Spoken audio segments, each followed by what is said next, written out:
الله وبركاته.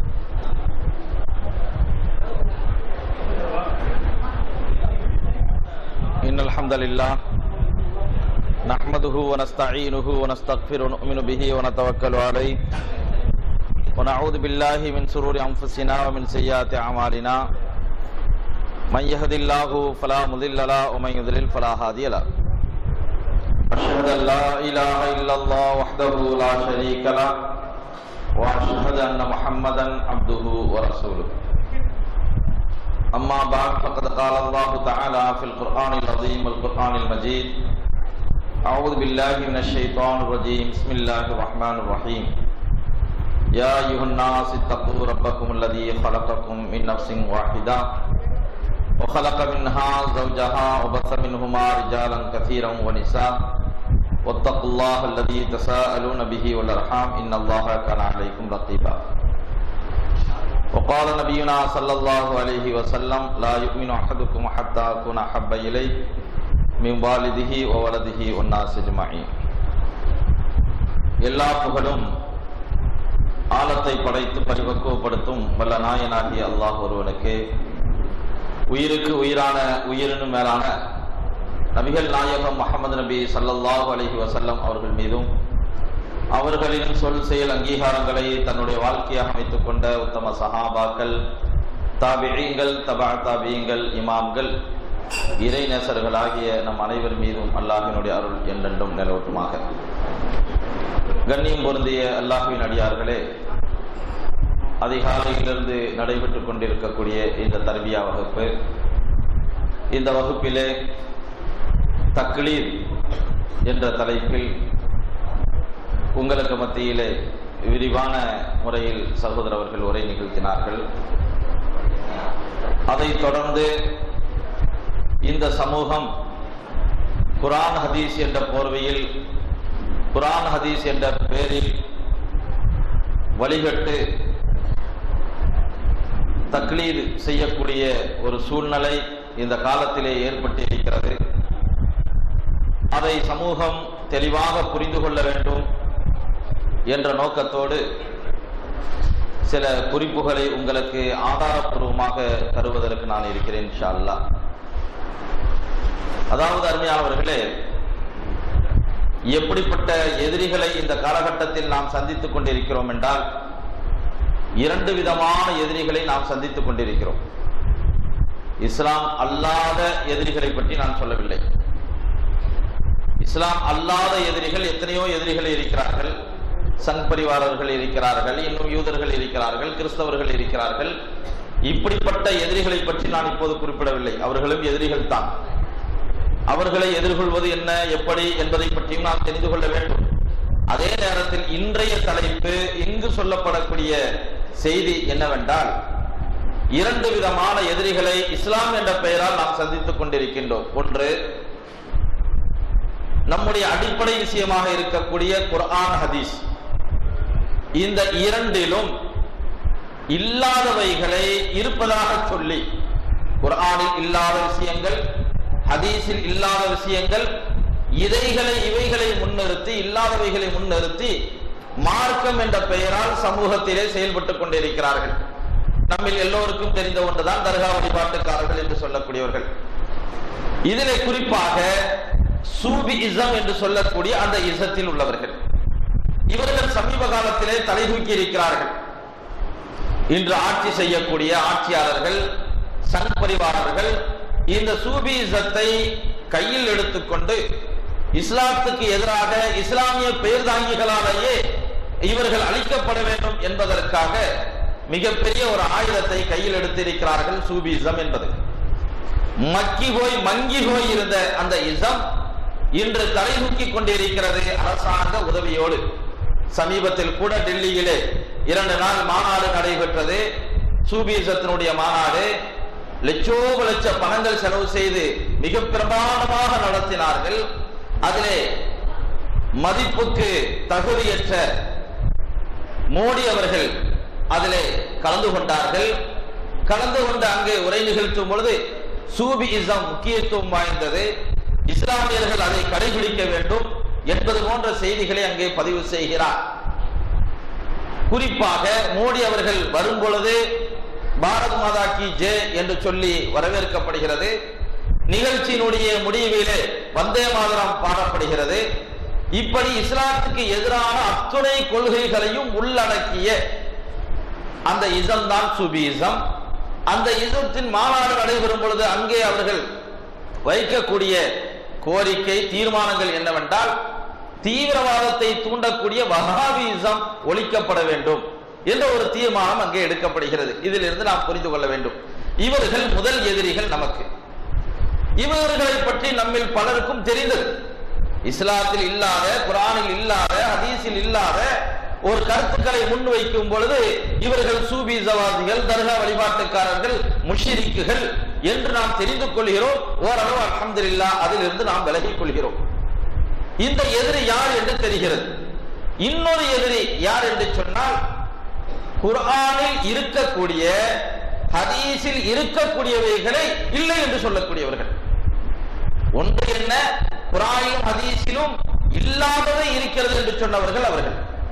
இன்னொரு எதிரி என்ன, குர்ஆனிலேயும் ஹதீஸிலேயும் இருக்கக்கூடிய சட்டதிட்டங்களை, இருக்கக்கூடிய விஷயங்களை இல்லை என்று சொல்லக்கூடியவர்கள். இவர்கள் எந்த போர்வையில் இருக்கிறார்கள்? ஏகத்துவம், தௌஹீத் என்ற பெயரிலே செயல்பட்டுக் கொண்டிருக்கிறார்கள். இவர்களை அடையாளம் காண்பது சமூகத்திலே சிரமமாக இருக்கிறது. காரணம் என்னவென்றால், எத்தனையோ இசங்கள், முஅ்தஸிலாக்கள், காரிஜாக்கள், கதரியாக்கள், ஷியாக்கள், இவர்களெல்லாம் சமூகத்திலே அடையாளம் காணப்பட்டு இவர்கள் எதிரிகள் என்று தெரியப்பட்டது. மக்களுக்கு தெரிந்தது, இவர்கள் முஅ்தஸிலாக்கள், இவர்கள் காரிஜாக்கள், இவர்கள் வழிகேடர்கள், கதரியாக்கள், ஷியாக்கள் என்று சமூகத்துக்கு தெளிவாக தெரிந்தது. காதியானிகள் கூட தெளிவாக சமூகத்திற்கு தெரிந்தது, வழிகேடர்களுடைய பட்டியல்களிலே நாம் பார்க்கும் பொழுது. ஆனால் இன்று மிகப்பெரிய மோசமான வழிகேட்டில் செல்லக்கூடிய கொள்கைவாதிகள், தௌஹீத்வாதிகள் என்று சொல்லக்கூடியவர்களை சமூகம் அடையாளம் காண்பது சிரமமாக இருக்கிறது. காரணம் என்ன? ஆரம்ப காலத்தில் ஏகத்துவத்தின் பெயரில் செயல்பட்டவர், பல்வேறு தியாகங்களை மேற்கொண்டவர், மக்களை ஒருங்கிணைத்தவர், மக்களுக்கு மத்தியிலே பிரசங்கம் செய்தவர், பல்வேறு தியாகங்களை மேற்கொண்டதின் காரணமாகவும், மக்களுக்கு மத்தியிலே நல்ல பெயரை பெற்றதின் காரணமாகவும் சமீபத்திலே சில மாற்றங்கள் ஏற்பட்டது. அந்த மக்களுக்கு புரியாத நிலை ஏற்பட்டு விட்டது. எனவே அந்த வழிகேடு எது என்று தெரியாமல் இந்த சமூகம் அவர்களை பின்பற்றக்கூடிய, தக்லீது செய்யக்கூடிய ஒரு நிலைக்கு தள்ளப்பட்டு விட்டார்கள். முந்தைய காலகட்டத்திலே நாம் சொல்வோம், எந்த இப்ராஹிம் அலைஹிஸ்ஸலாத்து வஸ்ஸலாம் அவர்கள் கபர் வழிபாடு கூடாது, சமாதி வழிபாடு கூடாது, சிலை வழிபாடு கூடாது என்று சொல்லி சிலையை உடைத்தாரோ அந்த இப்ராஹிம் நபிக்கு சிலை வைத்தார்கள் என்றும், சமீப காலத்திலே வாழ்ந்த, தமிழகத்திலே வாழ்ந்த ஈவேர பெரியார் என்று சொல்லக்கூடியவர் எப்படி சிலை வணக்கத்தை தடுத்தாரோ, அவர் இறந்ததற்கு பிறகு எப்படி சிலை வணக்கத்தை, சிலையை வைத்தார்களோ, அதுபோன்று ஏகத்துவம் என்ற பெயரால் தக்லீது கூடாது என்று பிரசங்கம் செய்தவர் உயிரோடு இருக்கும் பொழுதே அவருடைய முன்னிலையிலேயே தக்லீது செய்யப்படுகிறது. இதுதான் ஆச்சரியமான ஒன்று. இப்ராஹிம் நபி அவர்கள் உயிரோடு இருக்கும் போது அவர்களுக்கு சிலை வைக்கவில்லை. ஈவேர பெரியார் சிலை வணக்கத்தை கூடாது என்று சொன்னவர், அவர் இறக்கிறதுக்கு முன்னால் அவருக்கு சிலை வைக்கப்படவில்லை. ஆனால் தக்லீது கூடாது என்று சொன்ன ஒருவர், அதற்காக பிரசங்கம் செய்தவர், பிரச்சாரம் செய்தவர், தியாகத்தை மேற்கொண்டவர், மரணிப்பதற்கு முன்னால் அவருடைய தலைமையிலேயே தக்லீது நடந்து கொண்டிருக்கிறது. இதுதான் ஆச்சரியமான ஒன்று. இது எப்படி நடக்கிறது, என்ன செய்தார் என்பதை பற்றிய சில குறிப்புகளை நாம் பார்க்க வேண்டிய நிர்பந்தத்திற்குள்ளாக்கப்பட்டிருக்கிறோம். அதாவது நம்மில் பலரும் என்ன புரிந்து கொண்டோம் என்றால், சகோதரர் பி ஜெயினுல்லாப்தீன் அவர்கள் இருக்கிறார்கள் பாருங்கள், TNTJ அமைப்பாளராக இருக்கக்கூடிய அந்த சகோதரர், இவர்தான் ஆரம்ப காலத்திலிருந்து ஏகத்துவத்தை தமிழகத்தில் பிரசங்கம் செய்தவர், பிரச்சாரத்திற்கு முழு நிலைகளிலே ஈடுபட்டவர், அவர் மட்டுமே அதிகமான தியாகங்களை மேற்கொண்டவர் என்ற ஒரு பார்வை சமூகத்தில் இருக்கிறது. அதே நேரத்தில் அவர் பிரசங்கம் செய்யவில்லை, தியாகம் மேற்கொள்ளவில்லை என்று நாம் சொல்வதற்கும் இல்லை. தியாகம் செய்தவர் தான், பிரசங்கம் செய்தவர் தான். ஆனால் ஆரம்ப சூழ்நிலை என்னவென்றால், இந்த தமிழகத்திலே இஸ்லாம் எப்படி இந்தியாவிற்கு வரும் பொழுது பல்வேறு தியாகங்களை மேற்கொண்டு வந்ததோ, சேரமன் பெருமான் இஸ்லாத்தை ஏற்றுக்கொண்டதின் காரணமாக இந்தியாவிலே இஸ்லாம் எந்த அளவிற்கு வளர்ந்ததோ அந்த வளர்ந்திருக்கக்கூடிய அந்த இஸ்லாம் எப்படிப்பட்ட ஒரு நிலைக்கு போனது என்றால், இந்த மக்களோடு பல்வேறு கலாச்சாரங்களோடு இருக்கக்கூடிய பல தெய்வ கொள்கையில் இருக்கக்கூடிய இந்த மக்களோடு இஸ்லாமியர்களும் சேர்ந்து இருப்பதினால் அவர்களிடத்தில் மூட நம்பிக்கைகள் ஒட்டியே இருந்தது. பல தெய்வ கொள்கை கொஞ்சம் கொஞ்சமாக ஒட்டியே இருந்தது. எனவே தர்கா வழிபாடுகள் அவர்களிடத்தில் இருந்தது. சொல்வதென்றால் 1970 வரை தௌஹீத் என்றால் என்ன என்று தெரியாத சூழ்நிலையில் தான் இந்த சமூகம் இருந்தது. குறிப்பாக தமிழக மக்கள். மதீனாவிலே 1962 இஸ்லாமிய பல்கலைக்கழகம் ஒன்று துவங்கப்பட்டது. 1960 துவங்கப்பட்ட இந்த பல்கலைக்கழகத்திற்கு தமிழகத்தில், இந்தியாவிலிருந்து குறிப்பாக தமிழகத்திலிருந்து இக்பால் மதனி என்று சொல்லக்கூடிய ஒருவர் இப்போது மரணித்து விட்டார். அல்லாஹ் அவருடைய கபர் வாழ்க்கையை நல்லாக்கி வைக்கட்டும். அந்த இக்பால் மதனி அவர்கள் 1962 ஜமாலியாவில் இருக்கும் பொழுது அந்த ஜமாலியாவினுடைய முதல்வருடைய உதவியை கொண்டு மதீனாவிலே போய் கல்வி கற்றார். கல்வி கற்றதற்கு பிறகு அவர் 1971 ஊருக்கு வருகிறார். வியாபாரம் செய்கிறார். வியாபாரம் செய்த நிலையிலேயே அந்த மக்களுக்கு ஏகத்துவத்தை எடுத்து வைக்கிறார். 1978 துபாய்க்கு செல்கிறார். அங்கு இருக்கக்கூடிய தமிழ் மக்களுக்கு ஏகத்துவத்தை எடுத்துச் சொல்கிறார். பொதுவாகவே இன்றும் கூட வெளிநாட்டில் இருக்கக்கூடிய எத்தனையோ சகோதரர்கள் ஏகத்துவ சிந்தனையில் இருப்பார்கள். அந்த பிரசங்கம் செய்யக்கூடிய அந்த இடத்தில் பொறுப்பிலும் இருப்பார்கள். ஊருக்கு வந்த பிறகு என்ன செய்வார்கள்? ஊரோடு சேர்ந்து எல்லா வணக்க வழிபாடுகளில் ஈடுபட்டுக் கொள்வார்கள். சடங்கு சம்பிரதாயங்களிலே பட்டும் படாமல் நடந்து கொள்வார்கள். இப்போது உள்ள நிலைகளையும் பார்க்கிறோம். இதே நிலைதான் 1978 இக்பால் மதனி அவர்கள் துபாயிலே பணிபுரியும் பொழுது தமிழக மக்களுக்கு ஏகத்துவத்தை எடுத்து வைக்கும் பொழுது அந்த மக்கள் ஏற்றுக்கொண்டார்கள். தமிழகத்திற்கு வரும் பொழுது பட்டும் படாமல் சொல்லிக் கொண்டிருந்தார்கள்.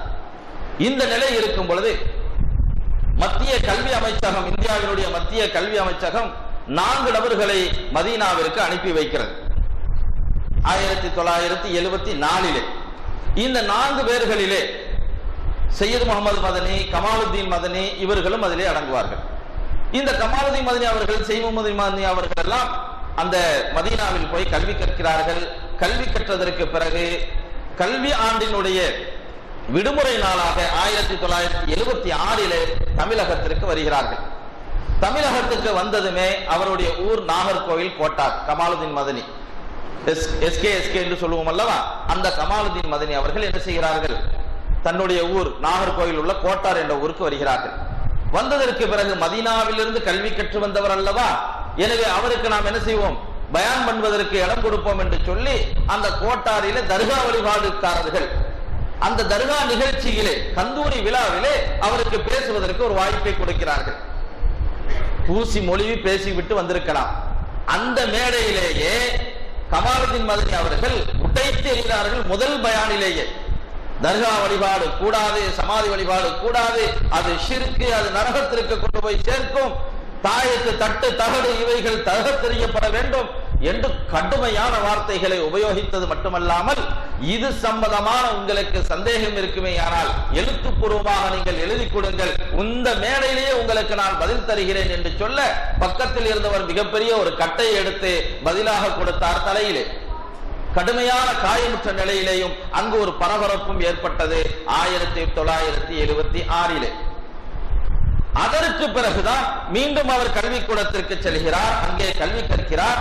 கல்வி கற்கும் போது இந்த மக்கள் அடிக்கும் போது என்ன சொன்னார்கள்? இவர் வஹாபியாக இருக்கிறார், வஹாபிய கொள்கையை இங்கே சொல்கிறார் என்று அங்கு இருக்கக்கூடிய மக்கள் எல்லாம், ஆலிம்கள் எல்லாம், அறிஞர்கள் எல்லாம் சொல்ல ஆரம்பித்தார்கள். அது என்ன வஹாபிசம், அது யார் வஹாபி என்று அவர் அங்கு போய் மதீனாவில் போய் ஆராய்கிறார். முஹம்மது பின் அப்துல் வஹாப் என்ற பெயர் அவருடைய கண்ணில் படுகிறது. புத்தகம் கண்ணில் படுகிறது. அந்த புத்தகத்தை படிக்கிறார். நிறைய புத்தகங்களை படிக்கிறார். படித்ததற்கு பிறகு குவைத்தில் உள்ள ஒரு நீதிபதி அவர்கள் முஹம்மது பின் அப்துல் வஹாபுடைய வாழ்க்கை வரலாற்றை எழுதியிருந்தார்கள். அரபியிலே இருந்ததை கமாலுத்தீன் மதனி அவர்கள் தமிழாக்கம் செய்கிறார்கள். முஹம்மது பின் அப்துல் வஹாப் அவர்களுடைய வாழ்க்கை வரலாறு. இந்த புத்தகத்தை, அரபியில் இருக்கக்கூடிய இந்த புத்தகத்தை கமாலுத்தீன் மதனி அவர்கள் தமிழாக்கம் செய்து மதீனா கவர்மெண்டினுடைய அந்த உதவியினாலேயே சுமார் 20,000 புத்தகங்கள் தமிழகம் மற்றும் இலங்கைக்கு கொடுக்கப்படுகிறது. அப்போதுதான் மக்களுக்கு மத்தியிலே தௌஹீத் என்றால் என்ன, ஏகத்துவம் என்றால் என்ன என்ற செய்திகள் மக்களுக்கு கொஞ்சம் கொஞ்சமாக போகிறது. வஹாபி என்றால் என்ன, அது என்ன பேர், ஏன் வந்தது என்பதும் அந்த மக்களுக்கு தெரிய ஆரம்பிக்கிறது.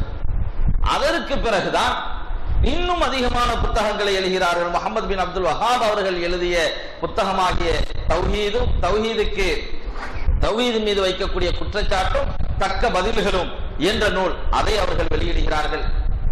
அதே மாதிரி சையது முகமது மதனி அவர்களும் அந்த மதீனாவிலே ஓதிக்கொண்டிருக்கும் பொழுது அவர்களும் என்ன செய்கிறார்கள், ஒரு புத்தகத்தை எழுதுகிறார்கள், வசீலா தேடுவதின் தெளிவான சட்டங்கள் என்று இப்னு தைமியா அவர்கள் எழுதிய நூலை.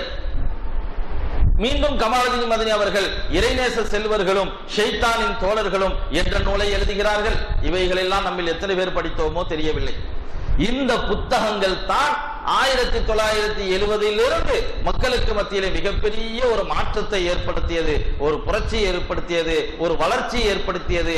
மக்களுக்கு மத்தியிலே ஏகத்துவம் என்றால் என்ன, தர்கா வழிபாடு இஸ்லாத்தில் உள்ளதா இல்லையா என்பது போன்ற ஒரு பார்வை ஏற்பட்டு ஷிர்கில் இருந்து மக்கள் வெளியேற ஆரம்பித்தார்கள்.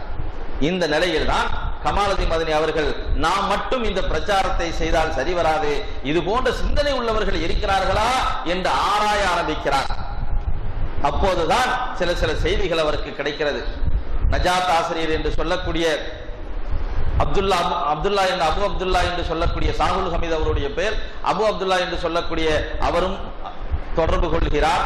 அதே போன்று ஒரு சகோதரர் சொல்கிறார், 1983 சங்கரன் பந்தலிலே ஒருவர் இருக்கிறார், பி ஜெயினுல்லாபுதீன், அவருடைய அண்ணன் அலாவுத்தீன், இவர்களெல்லாம் இந்த சிந்தனையிலே இருக்கிறார்கள்.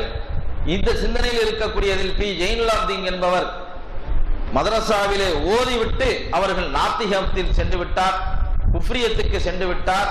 இப்படி இருக்கக்கூடிய இவரை போய் நாம் சந்திப்போமையானால் அவரிடத்தில் சில பேச்சு திறமைகள் இருக்கிறது, அவருக்கு இஸ்லாத்தை எடுத்து சொல்லி அதன் மூலமாக நாம் இந்த தௌஹீத் பிரச்சாரத்தை மக்களுக்கு மத்தியிலே எத்தி வைக்கலாமே என்ற முயற்சி மேற்கொள்ளப்படுகிறது.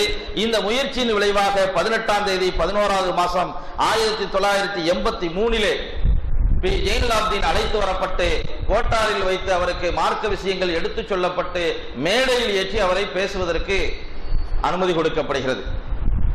அதுதான் 1983 11வது மாசத்திலே 18ஆம் தேதியிலே முதலாக இந்த மக்களுக்கு ஏகத்துவத்தை பி ஜெயினுல்லாபுதீன் எடுத்து வைக்கிறார். 62 63 இருந்தெல்லாம் தமிழகத்தில் துவங்கிவிட்டது என்றாலும் கூட 83 அறிமுகப்படுத்துகிறார். அறிமுகப்படுத்துவதற்கு முன்னால் அவருக்கு மார்க்கத்தை எடுத்து சொன்னவர்கள் இவர்கள். அதற்கு சில ஆதாரங்களை உங்களுக்கு நான் தருகிறேன் இன்ஷா அல்லாஹ். எப்படி என்றால் 83 சொன்னதற்கு பிறகு அடுத்தடுத்து சில பணிகள் நடந்து கொண்டிருக்கிறது. விஷயத்துக்கு வருகிறேன். 1985 திருச்சியிலே ஃபைரோஸ் திருமண மண்டபத்தில் வைத்து 2 நாள் மாநாடு நடத்தப்படுகிறது. பெண்கள் மாநாடு, ஷரியத் பாதுகாப்பு மாநாடு என்ற பெயரிலே. இந்த பெயரில் 1985 ஃபைரோஸ் திருமண மண்டபத்திலே நடக்கும் பொழுது பி ஜெயினுல்லாபுதீனுக்கு மீண்டும் அழைப்பு கொடுக்கப்படுகிறது, நீங்கள் இந்த நிகழ்ச்சியிலே கலந்து கொண்டு பேச வேண்டும் என்று. அப்போது பி ஜெயினுல்லாபுதீன் அவர்கள் சொன்ன வார்த்தை என்ன தெரியுமா, நீங்கள் மதுஹபை எதிர்க்கிறீர்கள், மதுஹபு கூடாது என்று நீங்கள் பிரசங்கம் செய்கிறீர்கள், அதில் எனக்கு உடன்பாடு இல்லை, நான் மதுஹபை ஆதரிக்கிறேன், எனவே இந்த பங்கனில் இந்த மாநாட்டில் நான் கலந்து கொள்ள மாட்டேன் என்று அவர் புறக்கணித்தது மட்டுமல்லாமல் அடுத்தடுத்து ஏதாவது ஷிர்கை மட்டும் கண்டிப்பதாக இருந்தால் என்னை அழையுங்கள், நான் வருகிறேன் என்று அவர் சொல்லிவிட்டார். அதற்கு பிறகு ஷிர்குக்கு மட்டும், ஷிர்க் சம்பந்தப்பட்ட விஷயங்கள் பேசுவதற்கு மட்டும் அவர் அழைக்கப்பட்டுக் கொண்டே இருந்தார். இப்படிப்பட்ட இந்த நிலையில் தான் கொஞ்சம் கொஞ்சமாக தமிழகத்திலே ஏகத்துவம் பரவிக்கொண்டே இருந்தது. அல்ஹம்துலில்லாஹ் இன்று வரை நமக்கு சேர்ந்திருக்கிறது. இதற்கு பல்வேறு தியாகங்கள், பல்வேறு ஆளுங்கள், அல்லாஹ்வுடைய உதவியின் காரணமாக பல நபர்கள் மார்க்கத்திற்காக கஷ்டப்பட்டு இருக்கிறார்கள். இந்த ஏகத்துவம் நமக்கு கிடைத்திருக்கிறது. கிடைத்திருக்கக்கூடிய இந்த ஏகத்துவத்தை பெற்றிருக்கக்கூடிய நாம் எப்படிப்பட்ட நிலைக்கு இன்று சென்று கொண்டிருக்கிறோம் என்றால், பி ஜெயினுல்லாபுதீன் அவர்களுடைய தலைமையில் இருக்கக்கூடிய டிஎன்டிஜே என்று சொல்லக்கூடிய இந்த அமைப்பு இந்த சமூகத்தில் எப்படிப்பட்ட நிலையை கொண்டு வருகிறது என்றால், பி ஜெயினுல்லாபுதீன் ஆரம்பத்தில் எந்த கொள்கையில் இருந்தாரோ அந்த நாத்திக கொள்கைக்கு இந்த சமூகத்தை கொண்டு செல்கிறது. இதுதான் நாம் கவனிக்கப்பட வேண்டிய ஒரு விஷயம். அருமையானவர்களை சில ஆதாரத்தை மட்டும் எடுத்து சொல்லிவிட்டு அடுத்து உங்களுக்கு நான் செய்திக்கு வருகிறேன். பி ஜெயினுல்லாபுதீன் அவர்களை 1983 சந்தித்தோம். அப்போது அவர் நாத்திகத்தில் இருந்தார் என்று சொன்னேனே, அதற்கு ஆதாரத்தை இப்போது போடுகிறேன். அவருடைய வாயிலிருந்து நீங்கள் பாருங்கள்.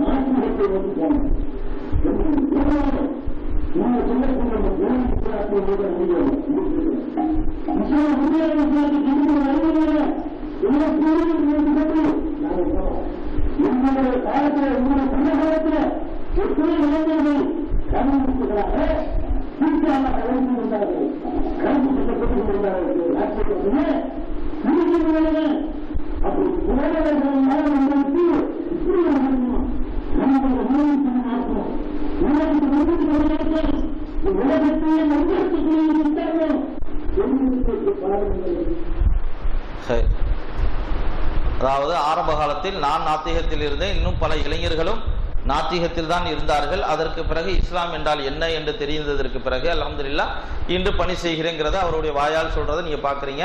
எதுக்கு நான் சொல்றேன்னு சொன்னா, ஆரம்பத்தில் அவர் எங்க நாத்திகத்தில் இருந்தார், அதுக்கு என்ன ஆதாரம் என்று நீங்கள் கேட்கக்கூடாது என்பதற்காக இந்த செய்திகளை போட்டிருக்கிறேன். ஹைர் அல்ஹம்துலில்லாஹ். ஒன்றை நாம் புரிந்து கொள்ள வேண்டும். இப்போது நான் சொல்லக்கூடிய செய்திகளில் 90% செய்திகள், ஏன் 100% என்றே எடுத்துக்கொள்ளலாம், முழுக்க முழுக்க இரண்டாவது எதிரியாக இருக்கக்கூடிய தௌஹீத் என்ற போர்வையில் நாத்திகத்தின் பக்கமும் தௌஹீத் என்ற போர்வையில் வழிகேட்டின் பக்கமும் அழைத்து செல்லக்கூடிய அமைப்பாக டிஎன்டிஜே அமைப்பு இருக்கிறது. அதனுடைய அமைப்பாளராக இருக்கக்கூடிய பி ஜெயினுலாப்தீன் அவர்கள் எப்படி மக்களை வழிகெடுக்கிறார்கள் என்பதை தெளிவுபடுத்தக்கூடிய செய்தியாகத்தான் இருக்கும் என்பதை நீங்கள் புரிந்து கொள்ளுங்கள். இதுல பாருங்க, ஆரம்ப காலத்தில் இஸ்லாத்தை எடுத்து சொல்லக்கூடிய அந்த காலகட்டத்தில் அவரிடத்தில் இருந்த அந்த பண்பு, சஹாபாக்களை பற்றி மக்களுக்கு மத்தியிலே அவர் சொன்ன செய்திகள், குர்ஆன் ஹதீஸை எப்படி விளங்கிக் கொள்ள வேண்டும் என்று சொன்ன செய்திகள், குர்ஆன் ஹதீஸ் ஒரு காலமும் மோதாது, ரெண்டையும் பிரித்து பார்க்க கூடாது, அப்படி பார்த்தால் நாம் இறை நிராகரிப்பாளர்களாக மாறிவிடுவோம் என்பது போன்ற நல்ல வார்த்தைகளை நல்ல வாயால் சொன்ன செய்திகளும் இருக்கிறது. அதற்கு நேர் மாற்றமாக குர்ஆன் ஹதீஸ் இரண்டும் மோதும், ஹதீஸ் குர்ஆனோடு மோதக்கூடிய நிலை இருக்கிறது, சஹாபாக்கள் என்பவர்கள் சிறந்தவர்கள் அல்ல என்று சொல்லக்கூடிய கெட்ட வாயையும் நீங்கள் பார்க்க போகிறீர்கள். ஆக இப்படிப்பட்ட இருக்கக்கூடிய இந்த சூழ்நிலையில் நாம் எப்படி நடந்து கொள்ள வேண்டும்? நம்மை சுற்றி இருக்கக்கூடிய சமூகம் ஏகத்துவம் என்ற பெயரால், தௌஹீத் என்ற பெயரால் எப்படி இந்த சமூகத்தின் பக்கம், இந்த அமைப்பின் பக்கம் சென்று கொண்டிருக்கிறார்கள், அதற்காக தன்னுடைய நேரத்தையும் காலத்தையும் பொருளாதாரத்தையும் தியாகம் செய்து கொண்டிருக்கிறார்கள். இதிலிருந்து அந்த மக்களை நாம் என்ன செய்ய வேண்டும்? பாதுகாக்க வேண்டும், அவர்களை அந்த அமைப்பில் இருந்து வெளியேற்ற வேண்டும். அதற்குண்டான எல்லா முயற்சிகளையும் நாம் மேற்கொள்ள வேண்டும். இன்ஷா அல்லாஹ் மேற்கொள்ளலாம்ல, பெண்களும் சரி ஆண்களும் சரி. காரணம் என்னவென்றால், அந்த அமைப்பில் இருக்கக்கூடிய சகோதரர்கள் நாம் தவறில் தான் இருக்கிறோம் என்று எண்ணி செய்யவில்லை. சொல்லப்படக்கூடிய இந்த தனிநபர் மட்டும்தான் வழிகேட்டின் பக்கம் இருக்கிறார்.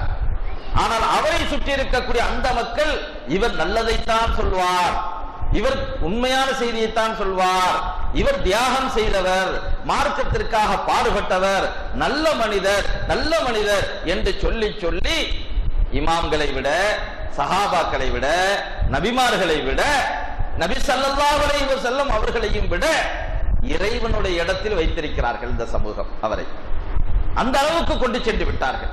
அல்லாஹ் பாதுகாக்க வேண்டும். பாருங்கள், அவர் சொன்ன நல்ல நல்ல செய்திகளை பார்த்துவிட்டு அடுத்து உள்ள செய்திகளை பார்ப்போம் இன்ஷா அல்லாஹ்.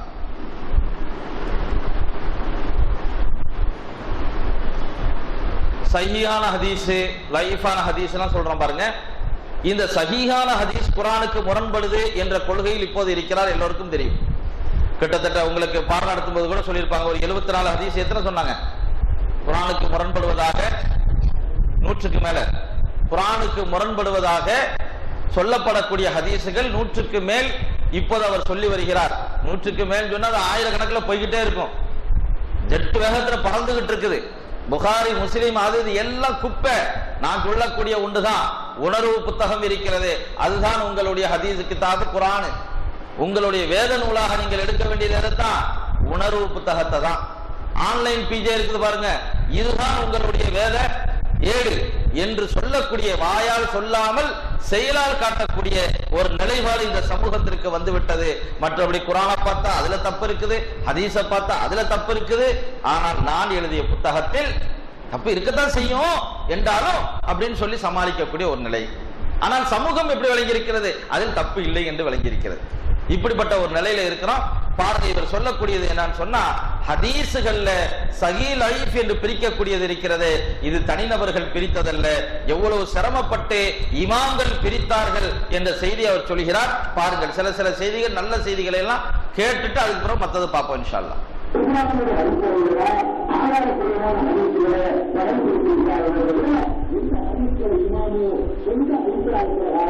அதற்கு குறிப்பிட அதற்கு குறிப்பிடாத நியாயமான காரணங்களுக்கு தான் நிராகரிச்சிருக்காங்க. அப்படி நிராகரிச்சு சொன்னா இஸ்லாம் தூய்மையா இருக்காது. இஸ்லாம் வேற இருக்கு. இஸ்லாத்துக்கு வராது. அந்த அடிப்படை வச்சுக்கிட்டு அந்த இஸ்லாத்துக்கு கூட்டணும்னா இந்த பொண்ணான இஸ்லாத்தின் பக்கம் வேற வரமாட்டான். அதற்காகத்தான் எழுதினாங்க. வேற எந்த காரணமும் கிடையாது. தமிழ் எழுதுகிறத விட தமிழ்நாட்டில் இருக்கிறது நாங்களாக இருக்கிறதும் நாங்களே இருக்கு. இவங்க குறித்து பெண்களும் படிக்கிற அடிப்படை என்ன செய்யறாங்க? இந்த அடிப்படை வேலைகள் மூலம்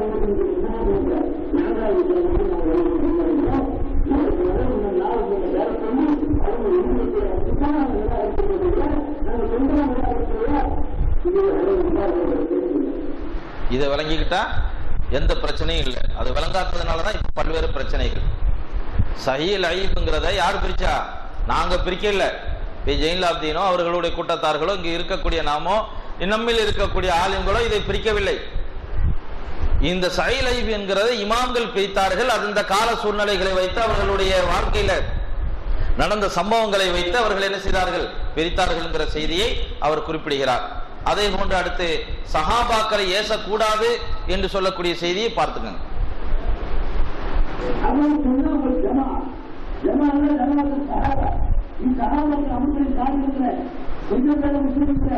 நாங்க அப்படி இல்லை. எல்லா சகாபாக்களையும் நாங்கள் படிப்போம். ஒரு ஜமாத்து ஜமாத்து சகாபா அதில் சொன்னா சுண்ணத்து நபி ஜமாத்து சகாபா இந்த சகாபாக்களோட பெருமாள் சாதிங்க அதையும் கருணை கொண்டதற்காக சொன்னாங்க. நாங்கள் அனைத்து சகாபாக்களுடைய ஜமாத்தையும் ஆதரிக்கக்கூடியவர்கள். நாங்கள் அனைவரும் சொல்ல மாட்டோம். நீ ஆதரிச்சாலும் ஆதரிச்சுப்போம், நீ ஆதரிச்சாலும் நிறைய சொல்ல மாட்டோம்.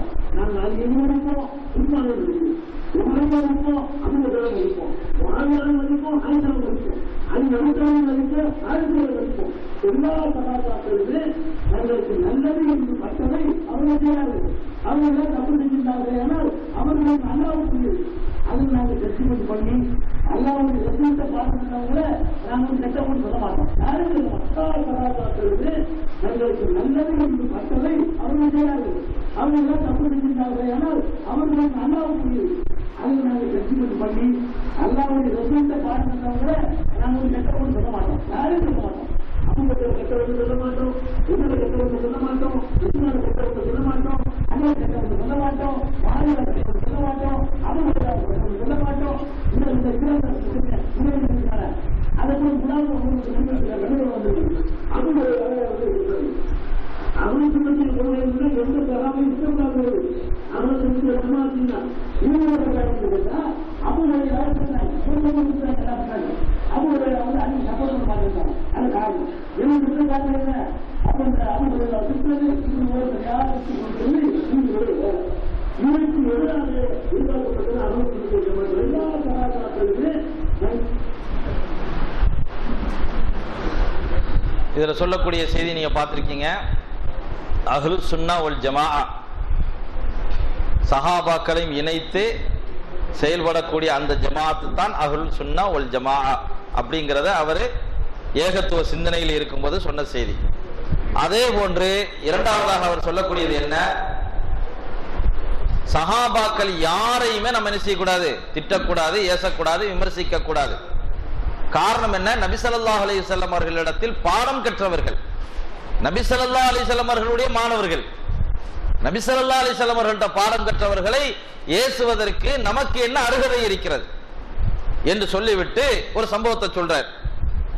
விடியல் வெள்ளி என்ற ஒரு பத்திரிகை, அதனுடைய ஆசிரியர் குலாம் முஹம்மத் இவர் குமைனியை இவர் எழுதியிருக்கக்கூடிய இஸ்லாமிய அரசு என்ற புத்தகத்திலே குமைனியினுடைய சிந்தனை, அதுல ஒரு வார்த்தை வருகிறது, அபூ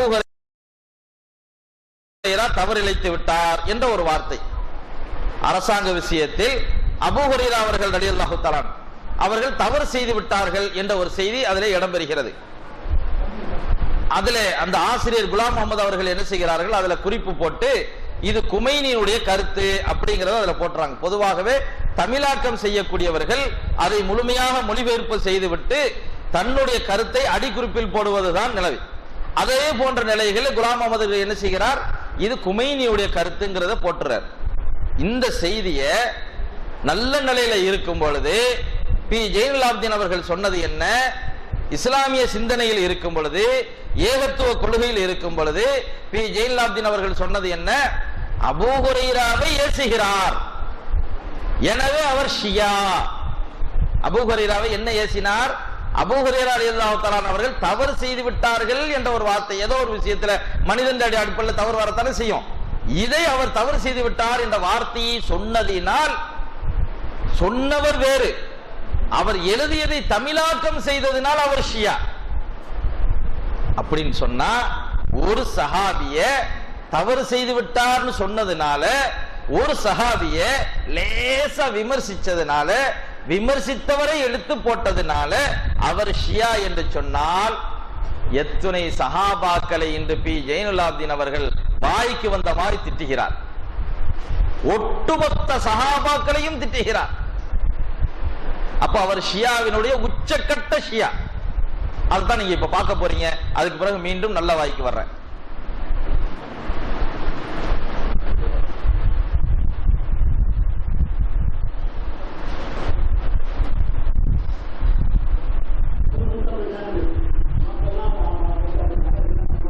இது பல தடவை கேட்ட செய்தியாக இருக்கும், இருந்தாலும் கொஞ்சம் பொறுமையா கேளுங்க. நபி ஸல்லல்லாஹு அலைஹி வஸல்லம் அவர்கள் மரணித்து விட்டார்கள். நபி ஸல்லல்லாஹு அலைஹி வஸல்லம் அவர்கள் மரணித்து விட்டார்கள். மரணத்தின் அந்த நேரத்தில், நபி ஸல்லல்லாஹு அலைஹி வஸல்லம் அவர்கள் மரணித்த அந்த நேரத்தில் சஹாபாக்கெல்லாம் என்ன செய்யறாங்களாம், ஒன்று சேர்றாங்களாம். மதீனாவாசிகள் ஒரு பக்கமும், மக்காவாசிகள் ஒரு பக்கமும், முஹாஜிரீன்கள் அன்சாரிகள் தனித்தனியா என்ன செய்யறாங்க, ஒன்று சேர்றாங்க. ஒன்று சேர்ந்து என்ன செய்யறாங்க, ஆஹா நபி ஸல்லல்லாஹு அலைஹி வஸல்லம் மரணிச்சிட்டாங்க, நபி ஸல்லல்லாஹு அலைஹி வஸல்லம் மரணிச்சாச்சு, நாம அந்த ஆட்சியை பிடிக்கணும், நமக்கு எந்த இடம் வேணும் அப்படின்னு சொல்லி அவங்க என்ன செய்யறாங்க, கூட்டம் கூட்டுறாங்க. நவுது பில்லாஹி மின்ஹா. அதுல சொல்லக்கூடிய அந்த வார்த்தை என்ன சொல்றாருன்னா, அன்னை எப்ப சாவான் திண்ணை எப்ப காலியாகாது என்று எதிர்பார்ப்பார்களே, அது போன்று நபி தோழர்கள் அன்சாரிய தோழர்கள் எதிர்பார்த்தார்களா. எப்படி, என் அண்ணன் செத்தான்னு சொன்னா எங்க வாப்பாட எங்க அம்மாட சொத்து எனக்கு வரும், எப்பண்டா அண்ணன் மொத்தா போக மாட்டான் என்று எதிர்பார்ப்பான் பாரு. கொடியவன், தீயவன், கெட்ட சிந்தனை உடையவன், இவன் தான் எதிர்பார்ப்பான். அண்ணன் எப்ப சாவ மாட்டான், நாம அந்த சொத்தை அல்லலாண்டு. சாதாரண நல்ல மனிதன் கூட அதை எதிர்பார்க்க மாட்டான். யார, சாதாரண ஒரு அண்ணனை. ஆனால் உயிருக்கு உயிராக நபி ஸல்லல்லாஹு அலைஹி வஸல்லம் அவர்களுக்கு ஏதாவது ஒரு பாதிப்பு ஏற்பட்டால் அது தன்னுடைய உயிரை கொடுத்து பாதுகாக்கக்கூடிய போர்க்களத்திலே நபி ஸல்லல்லாஹு அலைஹி வஸல்லம் அவர்களை வளையமிட்டு எந்த விதமான அம்புகளும் கத்தியும் எதுவும் அவர்கள் மேல் பாயக்கூடாது என்பதற்காக வளைந்து அவர்களுடைய உயிரை பாதுகாத்த நபி ஸல்லல்லாஹு அலைஹி வஸல்லம் அவர்களுடைய காலில் ஒரு முள் தைப்பதை கூட என்னால் ஜீரணித்துக் கொள்ள முடியாது, அதற்காக நான் உயிரை வேண்டுமானாலும் கொடுக்க தயார் என்று சொன்ன ஹுபைபு போன்ற அந்த சஹாபாக்கள் எப்பண்டா ரசூலுல்லாஹ் மௌத்தா போக மாட்டாங்க, ரசூலுல்லாஹ் எப்ப மௌத்தா போக மாட்டாங்க, அந்த இடம் நமக்கு எப்ப கிடைக்காது என்று ஆட்சிக்கு ஆசைப்பட்டார்களாம். நவுது பில்லாஹி மின்ஹா. இந்த வார்த்தைக்கு, இந்த நாவுக்கு அல்லாஹ் எப்படிப்பட்ட தண்டனையை கொடுக்க போகிறானோ துன்யாவில். பாருங்கள் என்ன சொல்கிறார் என்று.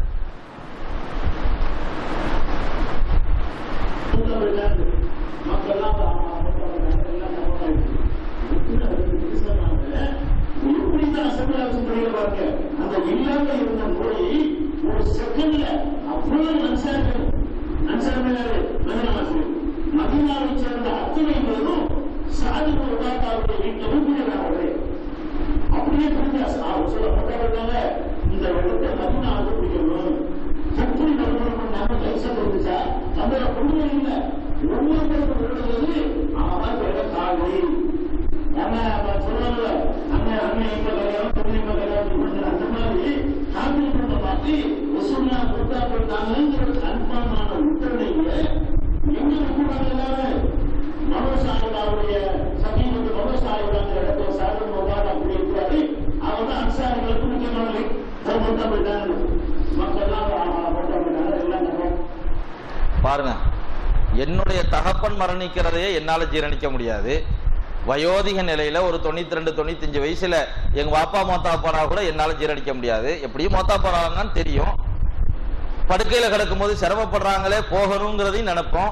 ரெண்டாலும் கூட மோத்தா போனா அதை ஜீரணிக்க முடியுமா? இது மனித இயல்பு. இது சாதாரணமாக இருக்கக்கூடிய ஒரு மனிதனுடைய பெற்றோர்கள் மீது வைக்கக்கூடிய அன்பு. ஆனா நபி ஸல்லல்லாஹு அலைஹி வஸல்லம் அவர்கள் மேல வச்சிருக்கக்கூடிய அந்த அன்பு சஹாபாக்களுக்கு எப்படி இருந்தது? லா யுமினு அஹதுக்கும் ஹத்தா குன ஹப்ப இலைஹி மின் வாலிதிஹி வ வலதிஹி வன்னாஸ் அஜ்மாயின். தன்னுடைய தாய், தந்தை, மனைவி, மக்கள், சொத்து, சுகம், உலகம் இவைகளை எல்லாம் விட நேசத்துக்குரியவர்களாக நபி ஸல்லல்லாஹு அலைஹி வஸல்லம் அவர்களை எடுத்துக்கிறனோ அதுதான் ஒரு முஃமினுடைய தன்மை. இதை முழுக்க முழுக்க ஏற்றுக்கொண்டவங்க யார்? சஹாபாக்கள். அந்த ஒட்டுமொத்த அன்சாரிய சஹாபாக்கள். ஒரு சஹாபி அல்ல.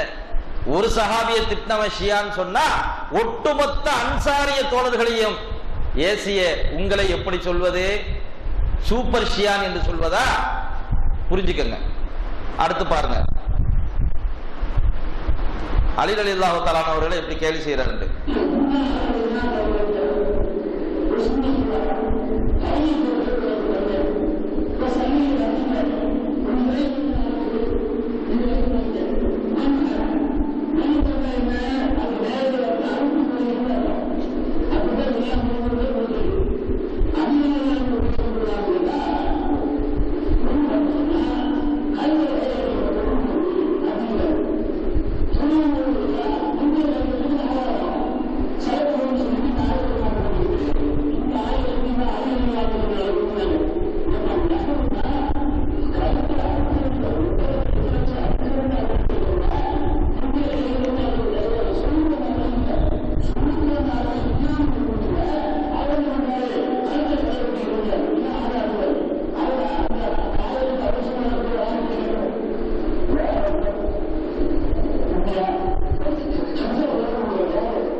இன்னா ஆதைனாக்கல் கௌசர் ஃபஸல்லி லிரப்பிக ஒன்ஹர்.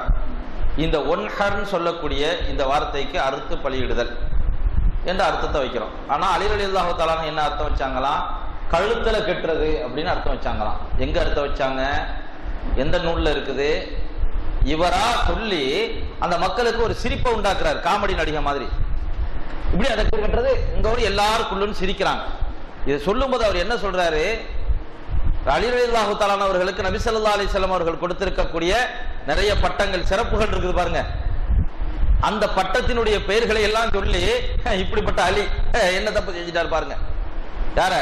அலி ரலியல்லாஹு தஆலா அவர்களை கிண்டல் செய்கிறார், கேலி செய்கிறார். இதுல ஏற்கனவே என்ன சொன்னாரு? நாங்க அலியும் ஏச மாட்டோம், நீ ஏசுனா ஏசிட்டு போ, நாங்க அலியை ஏச மாட்டோம் என்று சொன்னாரு. அது நல்ல வாய். இப்ப சொல்லக்கூடியது என்னது? இப்ப இருக்கக்கூடிய அது ஏகத்துவத்தில் இருக்கும்போது சொன்னது. இப்போ ஏகத்துவத்தை விட்டு தவறியதற்கு பிறகு குஃப்ரை நோக்கி செல்லக்கூடிய அந்த பாதையில் இருக்கும் பொழுது காபிராகிட்டார் நான் சொல்ல மாட்டேன். என் வாயால என்ன பாதுகாக்கணும்? என் ஈமான பாதுகாக்கணும். அதனால குஃப்ரியத்தை நோக்கி செல்கிறார். செல்லும் போது என்னது? அலி ரலியல்லாஹு தஆலா அவர்களை ஏசக்கூடிய ஒரு நிலை. அதே மாதிரி அபூ ஹுரைரா ரலியல்லாஹு தஆலா அவர்கள் எவ்வளவு ஹதீஸ்கள் அறிவிச்சிருக்கிறாங்க. அதிகமான ஹதீஸ்கள் அறிவிச்சது யாரு? அபூ ஹுரைரா ரலியல்லாஹு தஆலா. இப்ப சாதாரணமா ஒரு சின்ன பிள்ளைகிட்ட கூட ஏதாவது ஒரு ஹதீஸ் சொல்லுப்பான்னு சொன்னா அபூ ஹுரைரா ரலியல்லாஹு தஆலா அவர்கள் சொன்னார்கள் அப்படின்னு தான் முதல்ல ஹதீஸே அறிவிப்பான். ஏன்னா அவ்வளவு ஹதீஸ்கள், அதிகமான ஹதீஸ்களை அபூ ஹுரைரா ரலியல்லாஹு தஆலா அவர்கள் அறிவிச்சிருக்கிறாங்க. இதை மக்கள் மனனம் செஞ்சிருக்கிறாங்க. இந்த ஹதீஸை எல்லாம் குழி தோண்டி புதைக்கணும். அபூ ஹுரைரா ரலியல்லாஹு தஆலா அவர்கள் மேல ஒரு கெட்ட சிந்தனையை உருவாக்கணும். அபூ ஹுரைரா என்று சொன்னதுமே மக்களுடைய சிந்தனைகள் என்ன செய்யணும்? வேறு விதமான சிந்தனை வர வேண்டும் என்பதற்காக திட்டம் தீட்டி ஷியாக்கள் எப்படி நபித்தோழர்களை இழிவுபடுத்தினார்களோ, கேவலப்படுத்தினார்களோ அந்த வேலையை இந்த தோழர் செய்கிறார் பாருங்க.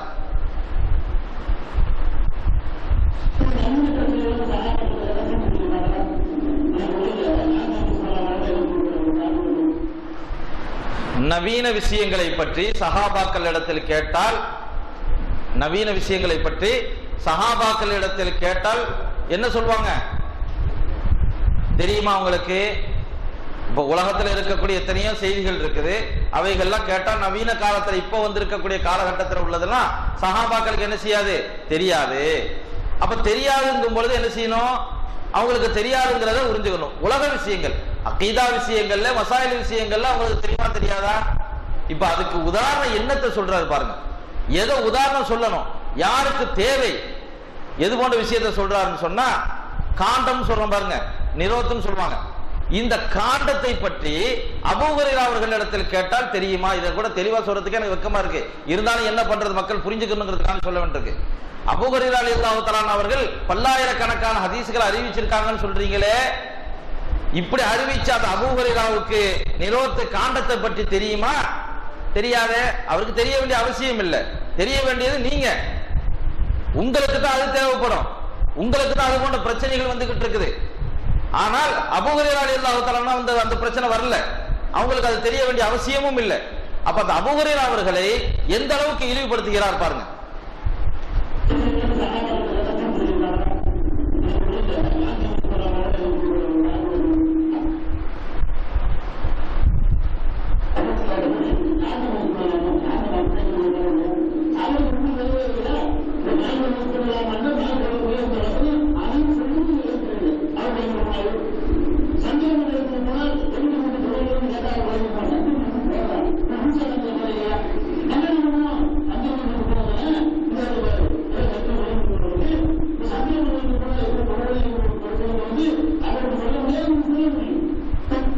அப்போ அந்த பிரச்சனை இருந்தா அப்போது தீர்வு கிடைச்சிருக்கும். எப்ப எந்த மாதிரி காலகட்டத்தில் என்னென்ன செய்திகளை தெரிஞ்சுக்கிறோமோ அதை தான் செய்துக்கிற முடியும். இன்னும் பிறகு வரக்கூடிய காலகட்டங்களில் உள்ள செய்திகளை இவர்கிட்ட கேட்டா தெரியுமா? அப்ப ஒரு சஹாபியை விமர்சிக்கணும்னு சொல்லி முடிவு எடுத்துட்டா என்ன வார்த்தைகளை உபயோகிக்கணுங்கிற ஒரு விவரம் இல்லாமல் சொல்லக்கூடிய செய்திகள். அதே மாதிரி பாருங்க, உஸ்மான் ரலியல்லாஹு தஆலா அவர்கள் குர்ஆனை ஒன்று சேர்த்தார்கள்ங்கிறது எல்லாத்துக்கும் தெரியும்.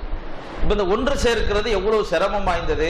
அவங்க கிட்ட அந்த பணியை கொடுக்கும்போது என்ன சொல்றாங்க, பல மலைகளை உடைச்சி தூளாக்கி இங்க கொண்டு வந்து கொடுன்னு சொன்னா கூட நான் கொடுத்துருவேன். மலைகளை பெயர்த்து உடைத்து அதை தூளாக்கணும் அப்படின்னு சொன்னா கூட நான் அதை செய்யறதுக்கு முயற்சி மேற்கொள்வேன். அதை விட கடினமான வேலையை நீங்க எனக்கு தர்றீங்களே, குர்ஆனை ஒன்று சேர்க்கக்கூடிய வேலைகளை தர்றீங்களே என்று உஸ்மான் ரலியல்லாஹு தஆலா அவங்க சொன்னாங்க. ஆனா இந்த பி ஜெயினுலாப்தீன் இந்த உஸ்மான் ரலியல்லாஹு தஆலா அவர்களை கிண்டல் செய்ய வேணுங்கிறதுக்காக என்ன சொல்றாரு, உஸ்மான் அவர்கள் என்ன பணி செஞ்சிட்டாங்க, குர்ஆனை ஒன்று சேர்க்கிறது ஒரு பெரிய விஷயமா? இப்படி அடிக்க வச்சா அடிக்க வச்சுட்டு போயிடலாம். ஒரு பையனை கூப்பிட்டு இதை அடிக்க வை சொன்னா அடிக்க வச்சுட்டு போறான். அவன் தலைகீழ அடிப்பான், மேல கீழே அடிப்பான், கீழே எடுப்பான். இது ஒரு பெரிய விஷயமா? இதை விட பல்லாயிரம் மடங்கு பில்கேட் சரி செஞ்சிட்டாரு. அதை சின்ன சின்ன வடிவத்தில் கொண்டு வந்துட்டாரு, எப்படி எல்லாம் கம்ப்யூட்டர்ல கொண்டு வந்துட்டாரு. அப்ப உஸ்மான் செய்த பணிகளை விட பல்லாயிரம் மடங்கு சிறந்தவர் யாரு? பில்கேட்ஸ் என்று சொல்லக்கூடிய அளவிற்கு மோசமான வார்த்தைகளை உபயோகிக்கிறாரு. அதை நம்ம காதால கேட்கணும், தலையெடுத்து கேளுங்க.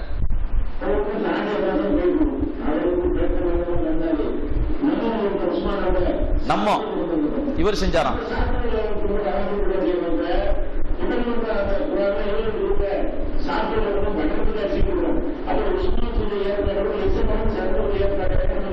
லட்சம் மடங்கு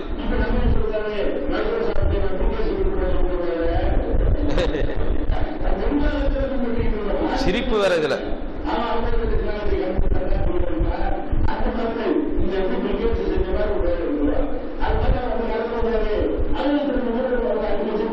பில்கேட்ஸ் செஞ்ச மாதிரி உள்ள வேலையா, பில்கேட்ஸ் செஞ்ச மாதிரி உள்ள ஒரு வேலையத்தான் உஸ்மான் ரலியல்லாஹு தஆலா செஞ்சாங்களாம்.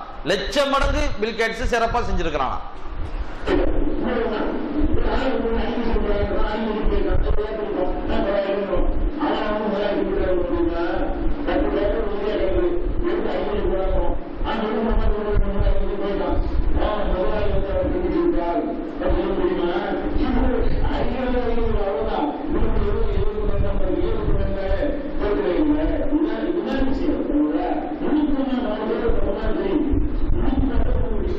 நுணுக்கமா பார்த்தா தப்புமாய் தெரியுமா, நுணுக்கி பார்த்தா ஒண்ணும் தெரியாது. அழகான தத்துவம்.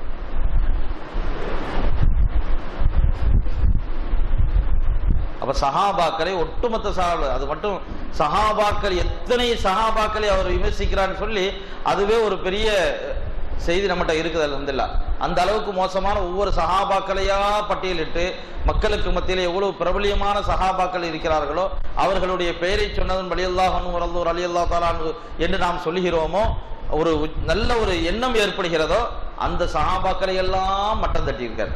எந்த சஹாபியும் விடல, உமர் ரலியல்லாஹு தஆலா அவர்களையும் விடல, அபூபக்கர் சித்திக் அவங்களையும் விடல, எல்லா சஹாபாக்களையுமே அவர் விமர்சிச்சு தான் பேசியிருக்கிறார்.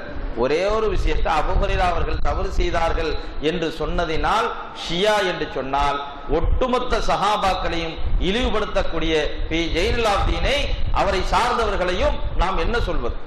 இதை நீங்க புரிஞ்சுக்கங்க. அடுத்து பாருங்க எந்த அளவுக்கு குர்ஆனில் அவர் கையாளல் செய்திருக்கிறார் அப்படிங்கிறத பார்ப்போம்.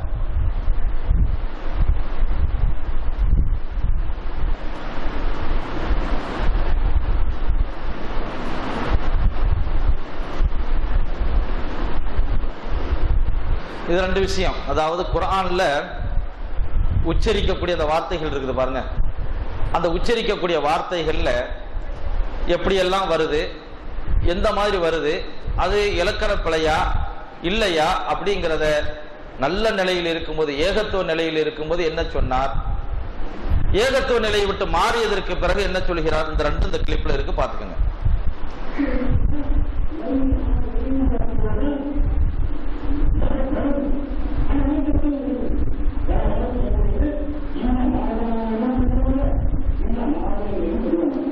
இன்ன ஹாதானி லசாஹிரானி அப்படின்னு வருது.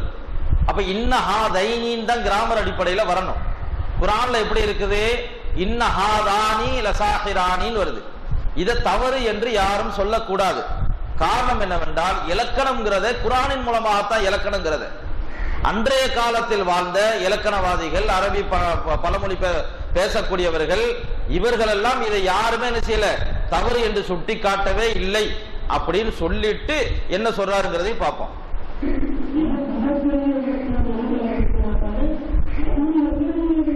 அதுவும் இலக்கணம், இதுவும் இலக்கணம்.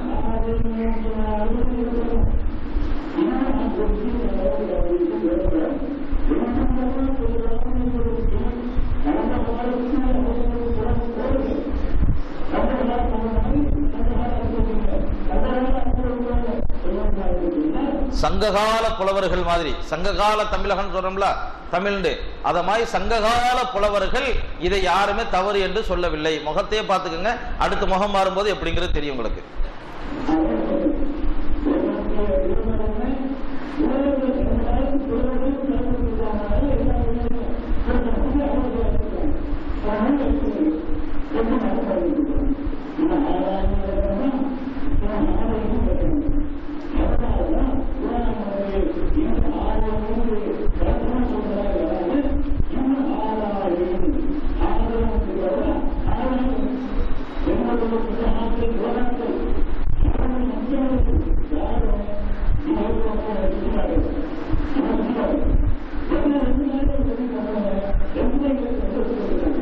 இதை யாருமே தவறு, இலக்கண பிழை என்று எந்த அறிஞர்களும் சுட்டிக்காட்டவில்லை.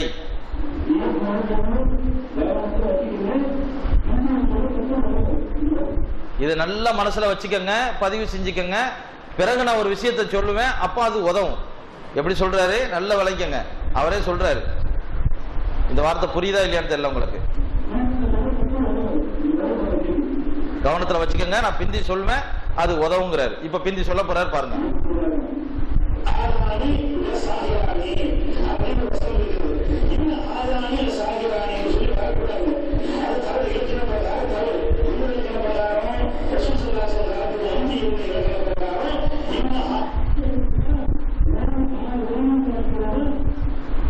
இந்த முகத்தை அந்த முகத்தையும் பார்த்துட்டீங்க, அந்த வார்த்தையும் இந்த வார்த்தையும் பார்த்துட்டீங்க. எவ்வளவு காலத்தில் உள்ள இடைவெளியில எப்படிப்பட்ட ஒரு மாற்றம் ஏற்பட்டிருக்குங்கிறத பார்த்துக்குங்க.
என்னன்னா இதில் அவர் சொல்லக்கூடியது நபிமார்கள் மட்டும்தான் அற்புதம் செய்வார்கள், வேற மற்ற அற்புதங்கள்லாம் எல்லாம் போலி, அதெல்லாம் மோசமானது, போலியானது, இட்டுக்கட்டப்பட்டது அப்படிங்கக்கூடிய வார்த்தையை இதில் அவர் என்ன செய்கிறாரு, உபயோகிக்கிறார்.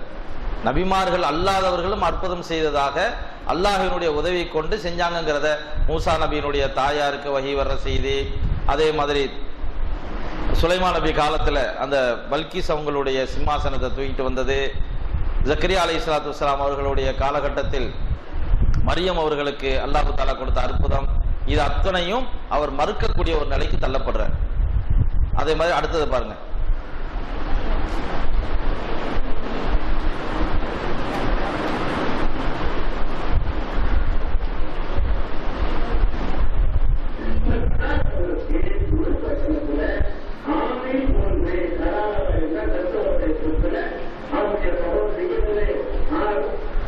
குர்ஆன்ல நாசிக் மன்சூஹ்னு இருக்கு. ஒரு விஷயம் சொல்லப்பட்டு இருக்கும், சொல்லப்பட்டதற்கு பிறகு அல்லாஹ் என்ன செய்வான், அதை நாசிக் பண்ணிட்டு திருப்பி மன்சூஹ் ஒரு இன்னொரு செய்தியை சொல்லுவான். ஒரு சட்டம் முதல்ல சொல்லப்பட்டிருக்கும், அந்த சட்டம் வாபஸ் பெறப்பட்டு ஒரு ரெண்டாவது சட்டம் என்ன செய்யப்படும், சொல்லப்படும். இது குர்ஆன்ல நிறைய இடங்கள்ல இருக்கு. குர்ஆன்ல அல்லாஹ்வே சொல்றான், மா நன்ஸஹ் மின் ஆயத்தின் அவ் நுன்ஸிஹா நஅதி பி கைர் மின்ஹா. ஒரு வசனத்தை சொல்லி அதற்கு பிறகு அதை விட சிறந்த ஒன்றை நம்ம என்ன செய்வோம், சொல்லுவோம்.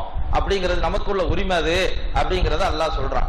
இவர் என்ன சொல்றாருன்னா, நாசிக் மன்சூக் என்பதை கிடையாது, நாசிக் மன்சூக் என்பதை கிடையாது அப்படிங்கறத சொல்றாரு. இது முன்னாடி என்ன சொல்றாருன்னா, கொஞ்ச காலத்துல ஒரு விஷயத்தை அல்லாஹ் என்ன செய்றான், கலாலா ஒருவர் மரணிச்சதற்கு பிறகு அவங்களுக்கு கொடுக்கக்கூடிய அந்த சொத்து விஷயத்தை சொல்லும் பொழுது ஒரு விஷயத்துல அல்லாஹ் எத்தனை சதவீதம் சொல்றான், இன்னொரு வசனத்துல எத்தனை சதவீதம் சொல்றான், எது முதல்ல இறங்கியதோ அதை விட்டு போட்டு ரெண்டாவது இறங்கியதை தான் எடுத்துக்கிறணும்னு சொல்லி ஒரு கருத்தை சொல்றாரு. இது ஒரு கருத்தா இருந்துச்சு. அதுக்கு பிறகு அதை மாற்றி சொல்றாரு. ரெண்டையும் பாருங்க இன்ஷா அல்லாஹ்.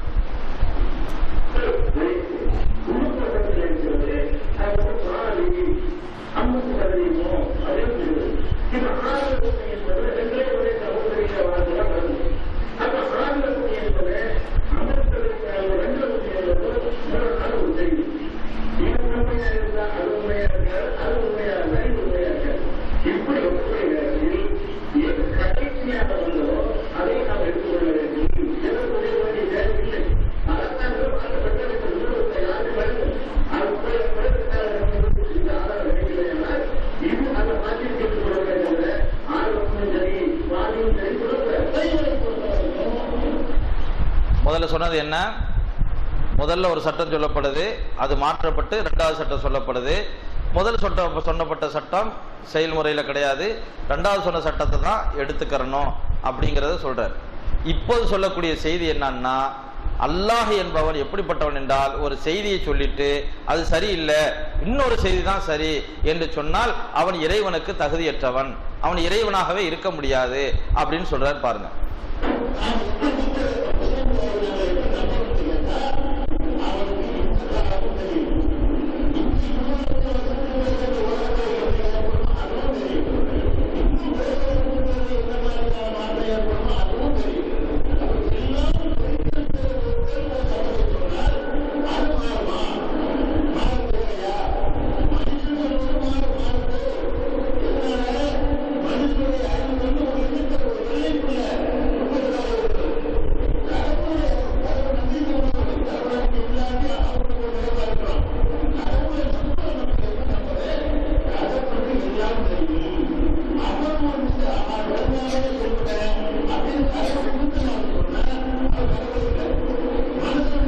இறைவனையே கடவுள் இல்லைன்னு சொல்ல ஆரம்பிச்சுட்டாரு.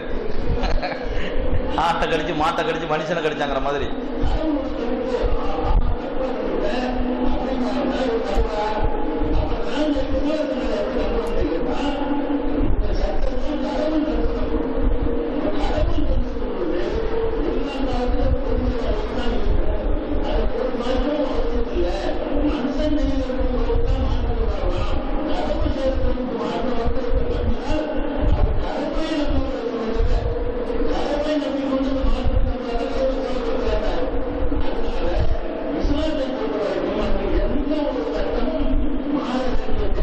மாற வேண்டிய தேவையில்லை.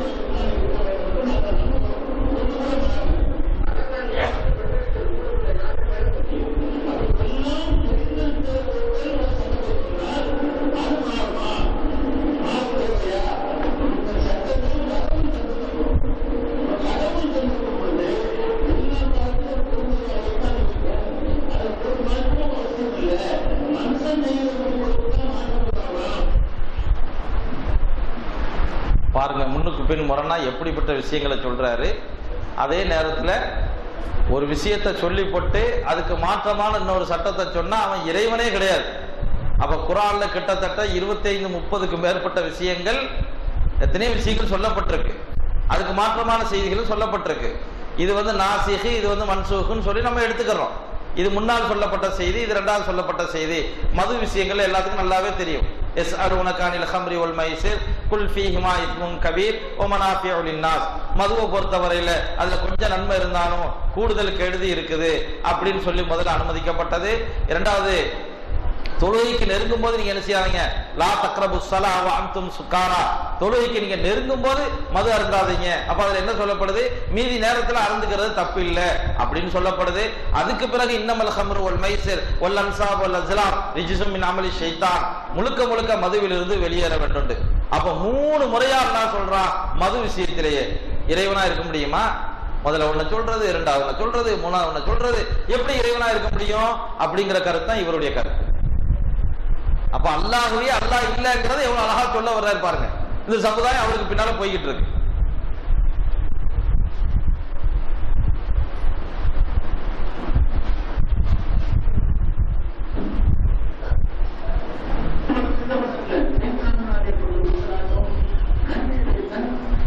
இப்ப நம்ம என்ன மாதிரி ஹதீஸ்கள்லாம் மறுக்கிறாருங்கிறத பாக்குறோம். ஒரு செய்தி, இப்போ கஞ்சிஸ்டிங்கிறோம். இந்த ஊரை கஞ்சிஸ்டி தானே சொல்லுவாங்க. எப்படி ஏதாவது வார்த்தை இருக்குதா? கண்ணு போடுறது, கஞ்சிஸ்டி போடுறதுன்னு சொல்றோம் பாருங்க. இது இருக்குதா இல்லையான்னா இருக்குது. அதுக்கு என்ன தீர்வு? அது குர்ஆன் சொல்லுது. அதுக்கு தீர்வு என்னாண்டு, குல்லது ரப்பில் ஃபலக் குல்லது ரப்பின் நாஸ் இதை ஓதணுங்கிறது தான். அதுக்காக வேண்டி சுரைக்காவை கட்டி தொங்க விடுறது, அதை செய்யறது, இதை செய்யறது, அங்கேயும் அலையிறது, மேல காஞ்ச மிளகாய் தூக்கி வெளியில தூக்கி காய போடுறது, இதெல்லாம் இல்லை. அப்ப என்ன கஞ்சிஸ்டி என்பது இருக்கிறது என்பதை ஹதீஸ் பூர்வமாக குர்ஆன் மூலமாக அவர் விளக்கம் கொடுக்கிறாரு. முதல்ல இருக்குதுன்னு, இல்லைங்கிறதுக்கு என்ன விளக்கம் கொடுக்கிறாருங்கிறதையும் பார்க்க போறீங்க. முதல்ல இருக்குதுங்கிறதுக்கு விளக்கம் கொடுக்கிறது குர்ஆனையும் ஹதீஸையும் வைத்து கொடுப்பார். முதல்ல பாருங்க, அதை கஞ்சிஸ்டி இருக்குதுங்கிறதுக்கு அவர் சொல்ல வர்றது.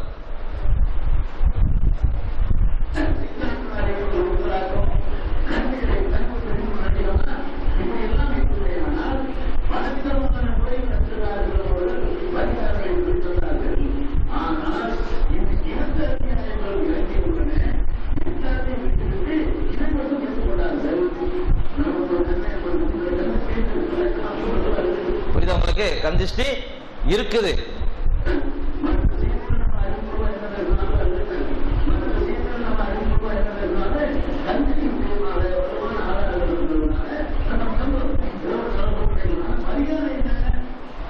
என்னத்தை தான் அறிவுபூர்வமா நம்ம மறுத்தாலும் கஞ்சிஸ்டிங்கிறது இருக்குது. அதை நம்ம ஏத்துத்தான் ஆகணும். அதுக்கு என்ன தீர்வுங்கிறதுல தான் மக்கள்கிட்ட குழப்பம் இருக்குதுன்னு சொல்ல வர்றாரு.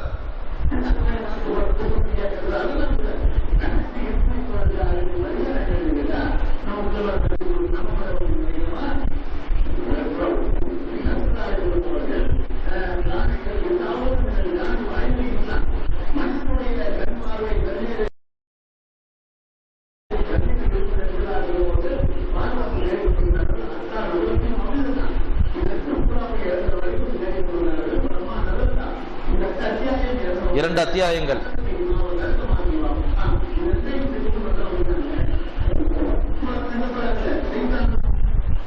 முதல்ல இந்த 2 அத்தியாயங்கள் வந்ததற்கு பிறகு ரசூல் ஸல்லல்லாஹு அலைஹி வஸல்லம் குல்லது ரப்பில் ஃபலக் குல்லது ரப்பின் நாஸ் இந்த 2 அத்தியாயங்கள் இறங்கியதற்கு பிறகு கஞ்சிஸ்டி ஏற்பட்டால் அதற்கு தீர்வு இதுதான் என்பதை நபி ஸல்லல்லாஹு அலைஹி வஸல்லம் அவர்கள் சொன்னார்கள். அதனால கஞ்சிஸ்டி இருக்குதுன்னு சொல்றாரு. இப்ப கஞ்சிஸ்டி இல்லைன்னு சொல்ல போறாரு. அந்த 2 வசனம் என்ன நிலைமையே தெரியல.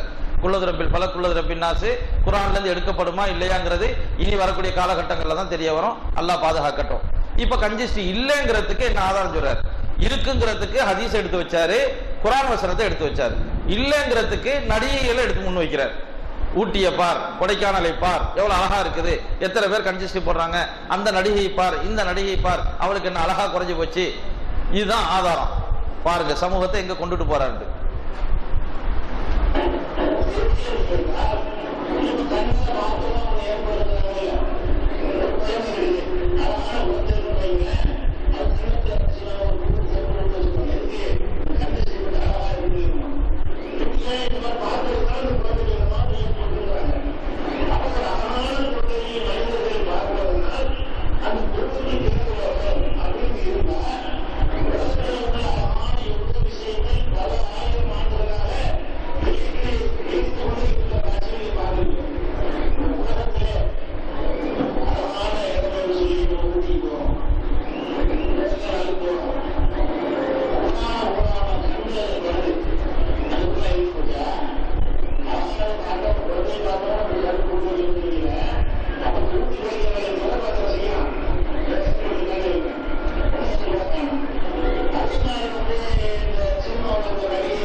அப்போ கன்ஜஸ்டிக்கு என்ன ஆதாரம்? கன்ஜஸ்டி இருக்குதுங்கிறதுக்கு குர்ஆன் ஹதீஸ் ஆதாரம். இல்லைங்கிறதுக்கு என்ன ஆதாரம்? நடிகை, தாஜ்மஹால், ஊட்டி, கொடைக்கானல். அப்போ ஒவ்வொரு விஷயத்தையும் நம்ம பார்க்கணும்னு சொன்னா ஏதாவது ஒரு ஹதீஸ் சரியா தப்பாங்கிறத பார்க்கணும்னா என்ன செய்யணும்? உலக நடப்புகளை வச்சு பார்க்கணும். எவ்வளவு பெரிய ஆதாரம் பாருங்க. குர்ஆன் ஹதீஸ்லாம் வேண்டாம், உலகத்துல எது ஆதாரங்களா இருக்குதோ அதை பார்த்துக்கிற வேண்டியது. இப்போ ஒரு காமெடி பார்க்க போறீங்க. என்னன்னா, சூரியனுக்கு உதயம் மறைவு உண்டா அப்படிங்கிறது. சூரியனுக்கு உதயம் மறைவு உண்டாங்கிறதுனா குர்ஆன் ஹதீஸ் அடிப்படையில் உண்டுன்னு இருக்குது. அதை இல்லைன்னு அவர் மறுப்பாரு. அது ரெண்டாவது செய்தியா காட்டுறேன். முதல்ல இருக்குங்கிறத நான் காமிக்கிறேன். இருக்குங்கிறத அவர் என்ன சொல்றாரு? சொல்லும் போது ஒரு பெரிய தத்துவத்தை சொல்லுவார். எப்படின்னா, சூரியன் கிழக்கே உதயமாகிறது, சந்திரன் மேற்கே உதயமாகிறது. இது எந்த விஞ்ஞானியும் சொல்லல, மிகப்பெரிய ஒரு தத்துவ ஞானி இதை சொல்றாரு. கவனிங்க. தனக்கு பெருநாள் மறுநாள் வரணுங்கிறதுக்காக எல்லாரும் உலகத்துல சவுதியில திங்கக்கிழமை பெருநா கொண்டாடுவாங்க. இஸ்லாமியர்கள் இங்க என்ன செய்வாங்க? திங்கக்கிழமை பெருநா கொண்டாடுவாங்க. சில கபர் முட்டிகள் என்ன செய்வாங்க? செவ்வாய்க்கிழமை கொண்டாடுவாங்க.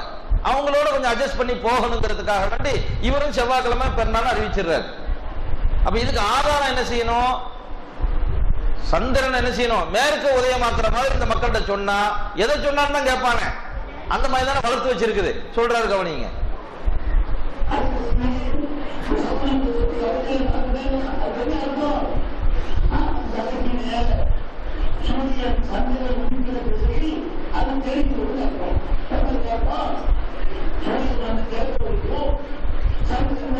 சூரியன் கிழக்க உதைக்கும், சந்திரன் மேற்க உதைக்கும்.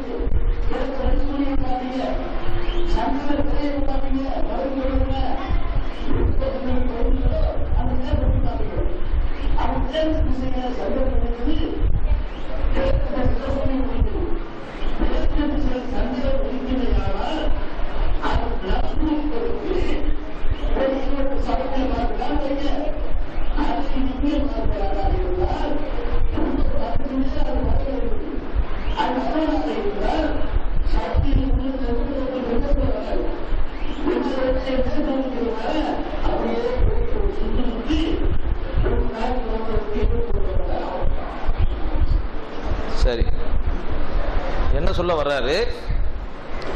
இந்த கிளிப்லாம் மொத்தமா இன்ஷா அல்லாஹ் அதை அப்படியே நம்ம போட்டு தந்துடுறோம். டைம் குறைவா இருக்குனால நிறைய செய்திகள் சொல்ல வேண்டியிருக்கு. அதனால அந்த கிளிப்பை எல்லாத்தையும் போட்டு ஒரு சீடியா இன்ஷா அல்லாஹ் தர்றோம். தெளிவா அந்த சிந்தனைவாதிகளுக்கு கொண்டு போய் கொடுங்க. அல்லாஹ் தஆலா ஹிதாயத்தை கொடுக்கட்டும் அவங்களுக்கு. சூரியன் கிழக்கே உதயமாகிறது, சந்திரன் மேற்கே உதயமாகிறது அப்படிங்கக்கூடிய ஒரு தத்துவ ஞானத்தை என்ன செய்யறாரு? உலகத்துல யாருமே சொல்லாத ஒரு தத்துவத்தை சொல்றாரு. இப்ப என்ன சொல்ல போறாருங்கிறத பாருங்க. அபூதல் கிஃபாரி என்ற சஹாபி, மிக பிரபலியமான சஹாபி, ரொம்ப பக்குவமாக இருந்தால் அவங்கள பற்றி சொல்றதா இருந்தா மணிக்கணக்கில் சொல்லலாம். இன்ஷா அல்லாஹ் வரக்கூடிய காலகட்டங்களில் சொல்லுவோம். இந்த சஹாபி வரும்பொழுது நபி ஸல்லல்லாஹு அலைஹி வஸல்லம் கூப்பிட்டு அபூதரே, சூரியன் என்ன செய்கிறது தெரியுமா? ஒவ்வொரு நாளும் மறையும் பொழுது அல்லாஹ்விடத்தில் அனுமதி கேட்கிறது. நான் மறையலாமா ஒதுக்கலாமா சொல்லி அனுமதி கேட்கிறது. அல்லாஹ் அனுமதி கொடுத்ததற்கு பிறகுதான் சூரியன் என்ன செய்யுது? உதயமாவதும் சரி மறைவுறதும் சரி அல்லாஹ்வினுடைய அனுமதியின் பேர்ல தான் நடக்குது அப்படிங்கிற செய்தியை நபி ஸல்லல்லாஹு அலைஹி வஸல்லம் அவர்கள் சொன்ன செய்தியை அபூதல் கிஃபாரி அவங்க சொல்றாங்க. எதுல இடம் பெற்றிருக்குது? புகாரி முஸ்லிம் போன்ற ஹதீஸ் கிரந்தங்கள்ல இடம் பெற்றிருக்கு. இந்த ஹதீஸை என்ன செய்யணும்? மறுக்கணும். இதை மறுக்கிறதுக்கு என்ன செய்யறது? குர்ஆன்ல இருந்து கொண்டு வர முடியுமா? முடியாது. வேற வேற ஹதீஸ்களை கொண்டு வந்து சொல்ல முடியுமா? முடியாது. அதுக்கு என்ன செய்யணும்? மக்கள்கிட்ட முட்டாள்தனமான ஒரு கருத்தை வைக்கணும். விஞ்ஞானங்கிற அடிப்படையில் ஏதாவது ஒரு செய்தியை சொல்லணும். சொல்லி அந்த ஹதீஸ் என்ன செய்யணும்? தம்பி அமைதியார், கொஞ்சம் அமைதியா தள்ளி உட்கார். கொஞ்சம் என்ன செய்யணும்? மக்களுக்கு விஞ்ஞானங்கிற கருத்தை சொல்லி அந்த ஹதீஸை மறுக்கணும். அப்படிங்கிறதுக்கு அவர் சொல்லக்கூடிய மறுப்பை இப்ப பாருங்க. அதுக்கு பிறகு சில விளக்கங்களை பார்க்கலாம்.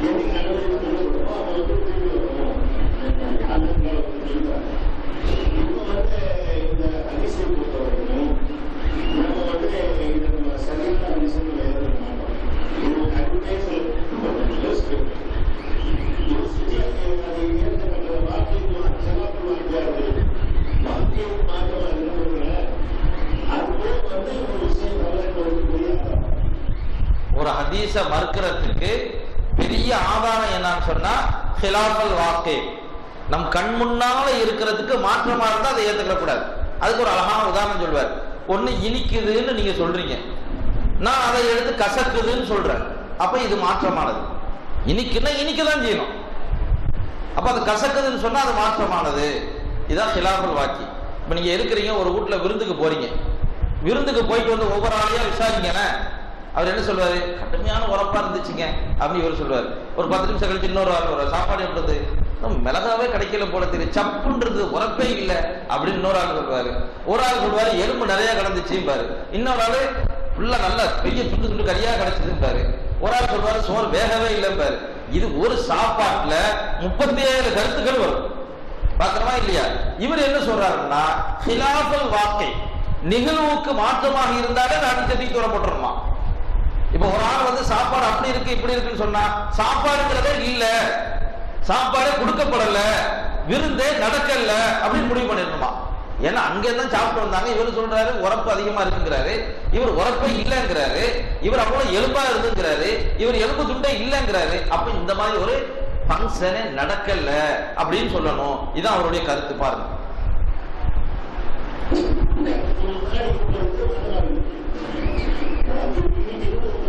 இனிக்குதுன்னு ஒருத்தர் சொல்றாரு, வாயில வச்சு பாக்குற இனிக்கல.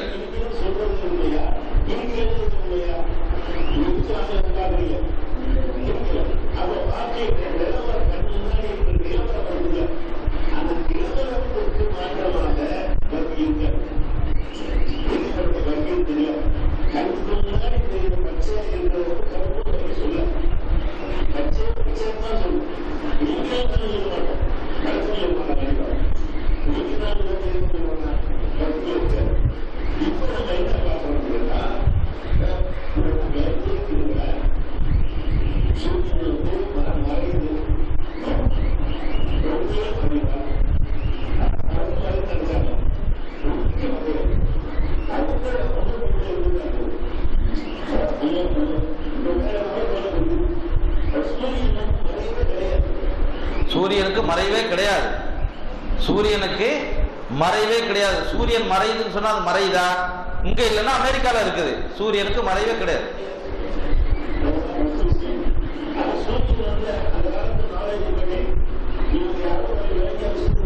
இஷ்டத்துக்கு கூட அடிச்சிருக்கிறார்.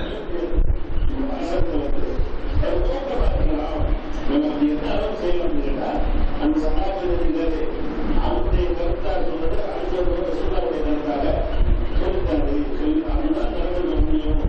சூரியன் உள்ளே எங்கே போகிறாங்க. ஒரு சஹாபி தன்னுடைய சொந்த கருத்தை சொல்றாரு, அது ஹதீஸா பதிவு செய்யப்பட்டிருக்கு. இந்த பார்வையில புகாரில இருக்கக்கூடிய 7000 ஹதீஸையும் பார்த்தா இன்னைக்கு என்ன நிலைமை வரும்? ஒரு சஹாபி சொன்ன கருத்தை, தான் சொந்த கருத்தை பின்னாடி உள்ளவங்க அறிவிச்சுட்டாங்க, அது ஹதீஸே இல்லைங்கிற அடிப்படையில ஒவ்வொரு ஹதீஸையும் பார்க்க ஆரம்பித்தால் நம் நிலை என்ன, ஹதீஸ்களுடைய நிலைப்பாடுகள் என்ன, இந்த சமூகத்தை இவர் எங்கே அழைத்து செல்கிறார்? சூரியனுக்கு மறைவும் கிடையாது, உதயமும் கிடையாது, அது அப்படியே சுத்திக்கிட்டே இருக்குது. இல்லைன்னு யார் சொன்னா? இப்போ ஒரு ஆள் இங்க இருந்தாரு, இந்த போயிட்டாருன்னு அர்த்தமா? இதுல இல்ல வரா பெஞ்சு போனார் இல்லங்க, இவர் இப்ப இருக்கிறாரா? அங்க இல்ல. எங்க இருக்கிறாரு? அங்க இருக்கிறாரு. இங்க இருக்கிறாரா? இல்ல. அப்ப இல்லன்னே அர்த்தமா? சூரியன் என்பது நம் கண்ணை விட்டு மறைகிறது, நம் கண்ணுக்கு உதயமாகிறது. இதை புரிஞ்சுக்கிறது பெரிய கைது வேணுமா?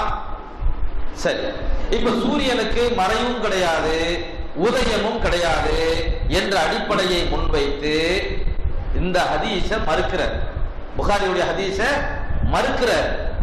மறுக்கக்கூடிய இவர்கிட்ட நாம கேட்கக்கூடியது என்னன்னா, கிட்டத்தட்ட 25 குர்ஆன் வசனங்கள், 25 குர்ஆன் வசனங்கள் சூரியனுக்கு மறைவு உண்டு, உதயம் உண்டு என்று வருகிறது. அந்த 25 குர்ஆன் வசனங்களுடைய நிலைப்பாடு என்ன? உதாரணத்துக்கு எடுத்துக்கங்க, சூரத்துல் பக்ரா 2வது அத்தியாயத்தினுடைய 258வது வசனம். அலம் தர இலல்லதி ஹாஜ்ஜ இப்ராஹீம ஃபீ ரப்பிஹி அன் ஆதாஹு அல்லாஹுல் முல்க் இது கால இப்ராஹீம் ரப்பி அல்லதி யுஹ்யி வ யுமீத் கால அன உஹ்யி வ உமீத்.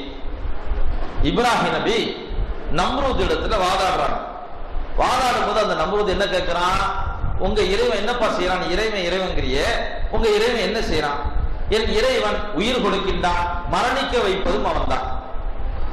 ஒன்றுக்கு உயிர் கொடுப்பதும் அந்த உயிரை எடுப்பதும் யாருடைய வேலை? என்னுடைய இறைவனுடைய வேலை அப்படின்னு யார் சொல்றா?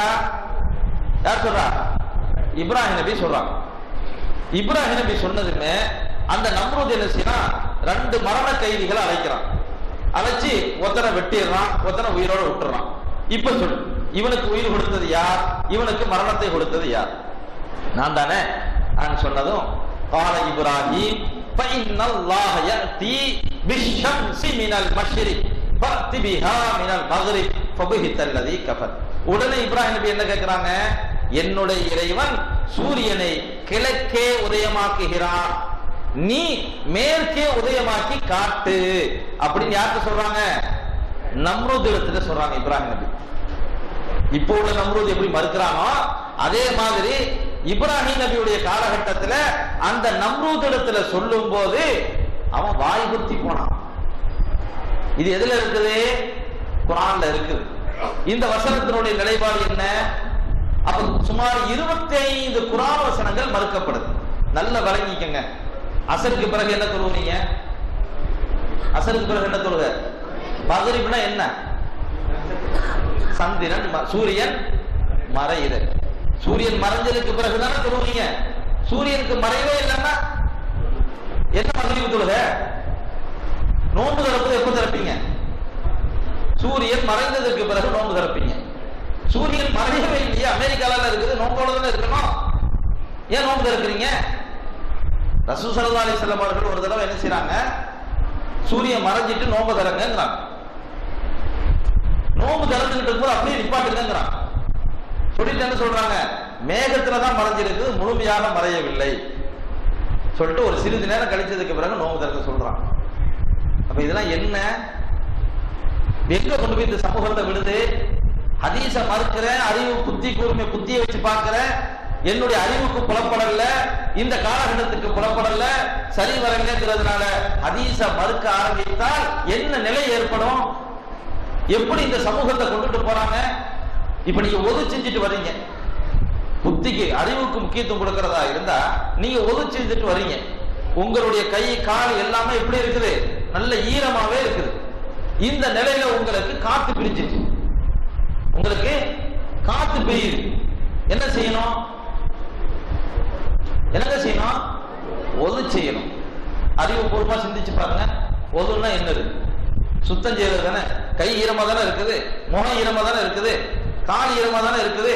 இப்படி இருக்கும் பொழுது நான் என்ன செய்யறது? ஏன் திருப்பி ஒளி செய்யணும்? அப்ப என்ன செய்யணும்னா என்ன செய்யணும் சொல்லுங்க? காத்து வந்த இடத்தை என்ன செய்யணும்? சுத்தம் செய்யணும். அதான் அறிவுபூர்வமான ஒன்று. அப்படியா செய்யணும்? ஒது செய்யணும். சரி, ஒதுங்கிறது சுத்தங்கிறது தெரிஞ்சிருக்கிறோம். ஒதுங்கிறது சுத்தம் செய்யறது. சரி, தண்ணி கிடைக்கல அல்லது உடம்பு சரியில்லை, என்ன செய்யணும்? தயமம் செய்யணும். தயமம் செஞ்சா என்ன ஆகும்? இருக்கிற சுத்தமும் போயிடும். ஓரளவு நான் சுத்தமா இருக்கிறேன், தயமம் செய்யணும். என்ன செய்யணும்? மண்ணில் தான் போய் அடிக்கணும், இருக்கிற தூசியை எடுத்து மேல தடவணும். இதுக்கு பேர் சுத்தமா? என்ன இது? இப்படி அறிவுபூர்வமா சிந்திச்சா மார்க்கத்தினுடைய நிலைப்பாடு என்ன சொல்லுங்க. அப்ப இன்னைக்கு சூரியனுடைய சந்திரனுடைய நிலைப்பாடுகளை எப்படி கொண்டு வந்து விடுறாரு அப்படிங்கிறத நீங்க பாருங்க. இப்ப அடுத்த அதே மாதிரி மிக முக்கியமான ஒரு செய்தி, மேராஜ் சம்பந்தப்பட்ட செய்தி. மேராஜுடைய விஷயங்கள், மேராஜை யார் மறுக்கிறார்களோ, மேராஜ் என்ற சம்பவத்தை யார் மறுக்கிறார்களோ அவர்கள் யார் தெரியுமா? முர்த்தத், இஸ்லாத்தை விட்டு வெளியேறியவர்கள். நபி ஸல்லல்லாஹு அலைஹி வஸல்லம் மேராஜ் போயிட்டு வந்து சொல்றாங்க. சொன்னதற்கு பிறகு எதிரிகள் கிண்டல் பண்றாங்க. ஒரே நாள்ல போயிட்டு வந்துட்டீரா, ஒரே இரவுல போயிட்டு வந்துட்டீரா அப்படின்னு சொல்லி கிண்டல் பண்றாங்க. அபூபக்கர் சித்திக் ரலியல்லாஹு தஆலா அன்ஹு சொல்லப்படுது. அவங்களும் அதை ஏத்துக்கறல்ல. முகமது சொன்னார், முகமது நபி ஸல்லல்லாஹு அலைஹி வஸல்லம் அவர்கள் சொன்னார்கள் சொன்னதும் அப்படியே ஏத்துக்கிட்டாங்க. இல்ல நான் ரசூலுல்லாஹ்ட்ட போய் கேட்கிறேன், நீங்க போனீங்களா? ஒரே இரவுல போயிட்டு வந்துட்டீங்களா? 7 வானத்தை பார்த்தீங்களா? எப்படி சாத்தியப்பட்டது? பைக்ல போனீங்களா, வேன்ல போனீங்களா, கார்ல போனீங்களா, பிளைட்ல போனீங்களா அப்படிங்கறத நான் கேட்டுக்கிறேன் அப்படிலாம் சொன்னாங்களா? ரசூல் ஸல்லல்லாஹு அலைஹி வஸல்லம் அவர்கள் சொன்னார்கள் என்றால் அதை நான் ஏற்றுக்கொள்வேன் அப்படிங்கிற ஒரு நிலையில தான் அபூபக்கர் சித்திக் ரலியல்லாஹு தஆலா ஏற்றுக்கிட்டாங்கன்னு நமக்கு தெரியுது.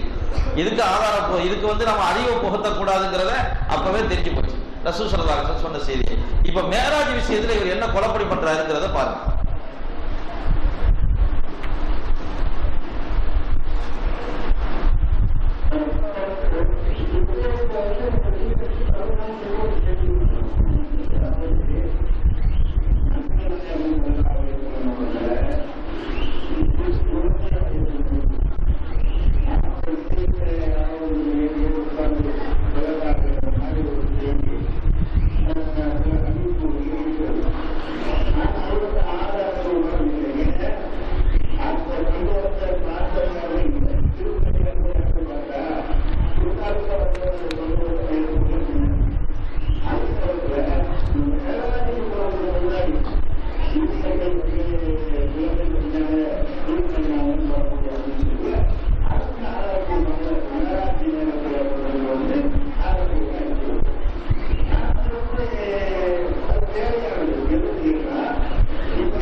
கொஞ்சம் நல்லா கவனிங்க. மேராஜ் என்ற பயணம் உண்டு, நடந்தது. அப்படி நடக்கும்போது நபி ஸல்லல்லாஹு அலைஹி வஸல்லம் அவர்களுடைய நெஞ்சு பிளக்கப்பட்டது. இவைகளெல்லாம் உண்மையான சம்பவம் சொல்லி இதில் சொல்ல வர்ற. அது சாதாரணமாக சொல்லல. அப்படிப்பட்ட ஒரு நிலையை அல்லாஹ் ஏற்படுத்துறான். ஏன்னா 7 வானத்தை கடந்து சென்றதாக இருந்தால் மிகப்பெரிய ஒரு மாற்றங்கள் ஏற்படும். அதுக்கு தகுந்தவாறு இதயங்கள் என்ன செய்யணும்? ஒழுங்கா இருக்கணும், இல்லைன்னா ஆபத்து ஏற்பட்டுரும். அதுக்காக ஒரு பயிற்சியும் ஒரு நிலையும் ஏற்படுத்துறான்னு சொல்லி முதல்ல சொல்ற. இது நல்ல வாயில சொல்றது.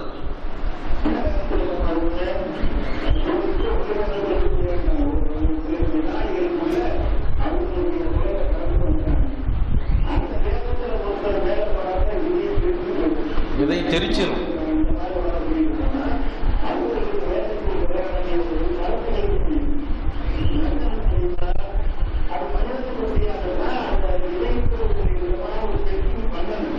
செட்டிங் பண்ணணும், போக முடியும்.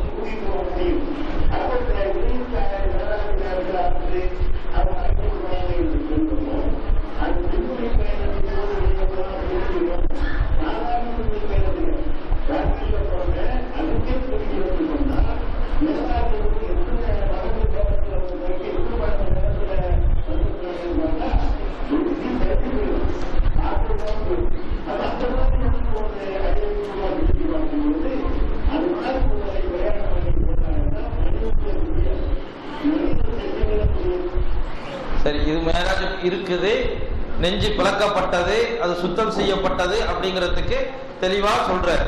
இல்லைங்கிறது மட்டும் இப்ப நம்ம பார்க்க போறோம். எப்படின்னு சொன்னா எந்த அளவுக்கு சொல்றாரு? ஆரம்பத்துல சொல்லும் பொழுது நெஞ்சு பிளக்கப்பட்டு சுத்தம் செய்யப்பட்டதெல்லாம் எதற்காக?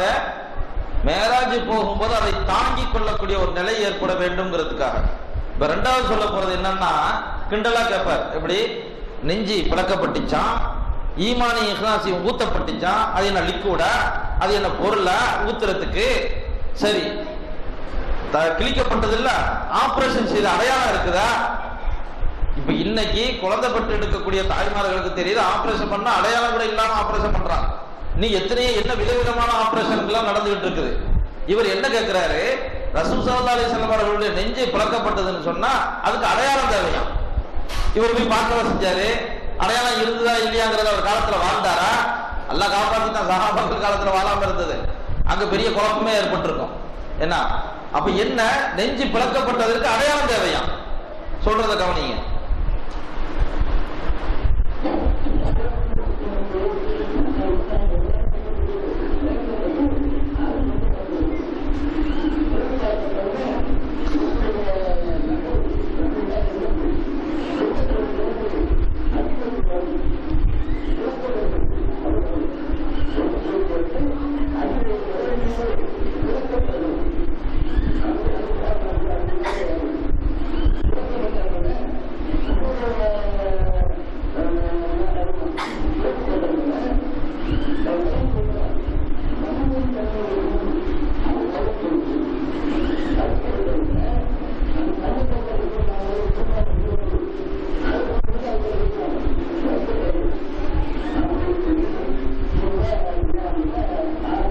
புகாரில எப்படி ஆரம்பிக்குது இந்த ஹதீஸ்?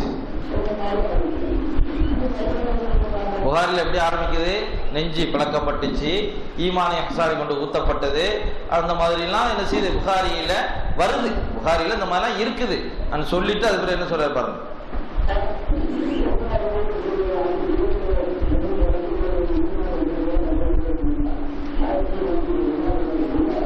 அது ஒரு பொருளா? அது ஈமானி இஹ்சான்ங்கிறது பொருளா ஊத்துறதுக்கு? அப்ப முதல்ல சொன்னது என்னது? ஈமானி இஹ்சானை கொண்டு ஊத்தப்பட்டுச்சுன்னு சொன்னாரு. அப்ப பொருளா இருந்துச்சா அல்லது அப்புறம் அவருடைய நிலவாடு வேற மாதிரி இருந்துச்சா?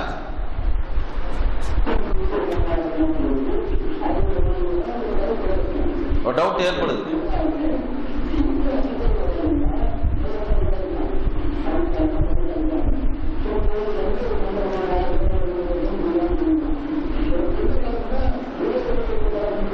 எப்படியா இருக்க முடியும்? எப்படி ஊத்த முடியும்? அறுத்த இந்த அடையாளம் இருக்குதா?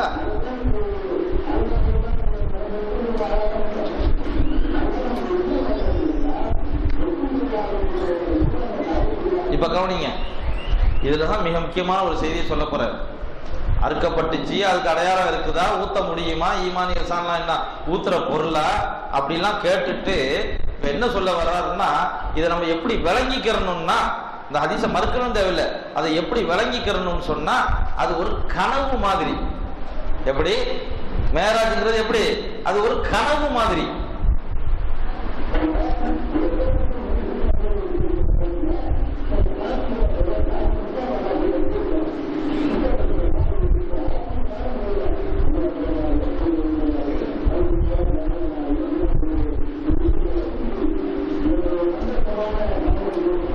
நல்ல கனவு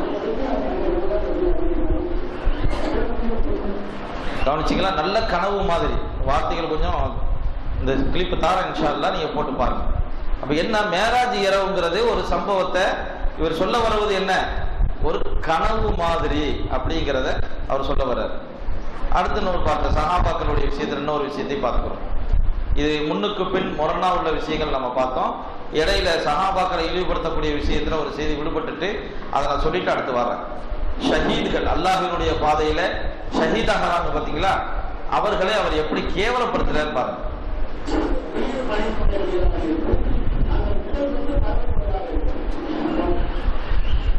அல்லாஹ்வினுடைய பாதையில் ஷஹீதாகக்கூடியவர்கள் அவர்களுக்கு கபர் வாழ்க்கை கிடையாது. அவர்களுடைய உயிரை அல்லாஹ் என்ன செய்யறான்? ஒரு பறவை வடிவத்தில் அமைத்து சொர்க்கத்தை சுற்றி வருகிறார்கள், அல்லாஹ்வினுடைய அரசை சுற்றி வருகிறார்கள். அப்ப அல்லாஹ் என்ன செய்யறான்? அவர்களுக்கு உணவு கொடுக்கிறான். அல்லாஹ் அவர்களுக்கு உணவு கொடுக்கிறான். இதை இவர் சொல்லும் போது என்ன சொல்றாரு பாருங்க, எப்படி கேவலப்படுத்துறாரு பாருங்க.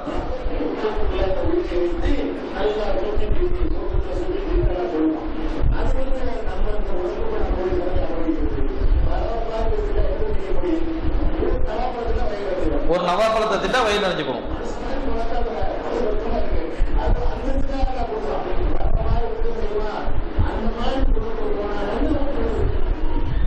அந்த மாதிரி சொர்க்கத்துக்கு போனாங்கன்னு ஒண்ணு வருது. நவாப்பழத்தை மாதிரி கொடுத்தாங்களாம். அல்லாஹ் சொல்வது என்ன? அவர்களுக்கு அதை கொடுக்கப்படுகிறது. சந்தோஷமாக அவங்க ஏத்துக்கிறாங்க, மகிழ்ச்சியோடு சுத்திக்கிட்டு வர்றாங்க.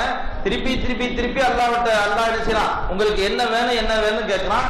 நீ இவ்வளவு பெரிய அந்தஸ்து எங்களுக்கு தந்திருக்கிறாயே, அதுவே எங்களுக்கு போதுமானது அப்படின்னு அவங்க சொல்றாங்க. சொன்னதற்கு பிறகு அல்லாஹ் என்ன செய்யறான்? திருப்பி திருப்பி கேட்கிறான், உங்களுக்கு என்ன வேணும் என்ன வேணும்னு. அப்ப அந்த முஜாஹிதீன்கள் என்ன சொல்லுவாங்க? உலகத்துல போய் எங்க மக்களுக்கு நாங்க சொல்லணும், அல்லாஹ் என்ன நல்ல அந்தஸ்துல வச்சிருக்கான்னு சொல்லணும்னு சொல்லும் போது அல்லாஹ் அது முடியாதுங்கிறான். இந்த செய்தி தான் எல்லாத்துக்கும் தெரியும். குர்ஆன் வசனங்கள் தெளிவா சொல்லுது. இவர் என்ன சொல்றாரு? ஒரு நவாப்பழம் மாதிரி கொடுக்கிறது. நம்ம பாக்குறோமே பறவை, அந்த மாதிரி ஒரு பறவை மாதிரி யார கற்பனை பண்ணிக்கிட்டாரு? முஜாஹிதீன்களை கற்பனை பண்றாரு. இவர் அல்லாஹ்வே கற்பனை பண்ணது என்னன்னு தெரியுங்களா உங்களுக்கு? அதாவது ஒரு மிக முக்கியமான ஒரு செய்தி, அல்லாஹு தஆலா ஒவ்வொரு நாளும் முதல் வானத்திற்கு இறங்கி வருகிறான். இறங்கி வந்து என்ன சொல்றான்? பிரார்த்திக்கக்கூடியவர்கள் உண்டா? தேவைகளை முன்வைக்கக்கூடியவர்கள் உண்டா? தௌபா செய்யக்கூடியவர்கள் உண்டா? கோரிக்கை முன்வைக்கக்கூடியவர்கள் உண்டா? அப்படிங்கிறத ஒவ்வொரு நாளும் அல்லாஹ் கேட்கிறான். இது எப்போ, எந்த நேரத்துல? தஹஜ்ஜுடைய நேரம் சொல்றோம் பாருங்க, இரவில் 3வது பகுதியில். இப்படி ஒரு ஹதீஸ் வருது. புகாரி முஸ்லிம் போன்ற ஹதீஸ் கிரந்தங்கள்ல இருக்குது. இதை இவரு விமர்சிக்கும் போது என்ன சொல்றாருன்னா, இந்த ஹதீஸை ஏத்துக்கிற முடியாது. ஏன் ஏத்துக்கிற முடியாது? அல்லாஹ் எங்க இருக்கிறான்? எங்க இருக்கிறான்? அரிசில இருக்கிறான். அரிசில இருக்கக்கூடிய அந்த இறைவன் ஒவ்வொரு நாளும் கீழே இறங்கி வந்தா அரிசி என்ன செய்யும்? காலியாகும். இப்ப நான் அந்த நாற்காலியில உட்கார்ந்து இருக்கிறேன். இப்படி நான் கீழே இறங்கி வந்தா என்ன செய்யும்? நாற்காலி என்ன செய்யும்? காலியாகு. அப்ப அல்லாஹ் இறங்கி வந்துட்டானா என்ன செய்யும்? காலியாகு. என்ன மாதிரி, உங்களை மாதிரி, அவனை மாதிரி அல்லாஹ்வை கற்பனை பண்றான். எவ்வளவு மோசமான நிலை பாருங்க. சுப்ஹானல்லாஹ்.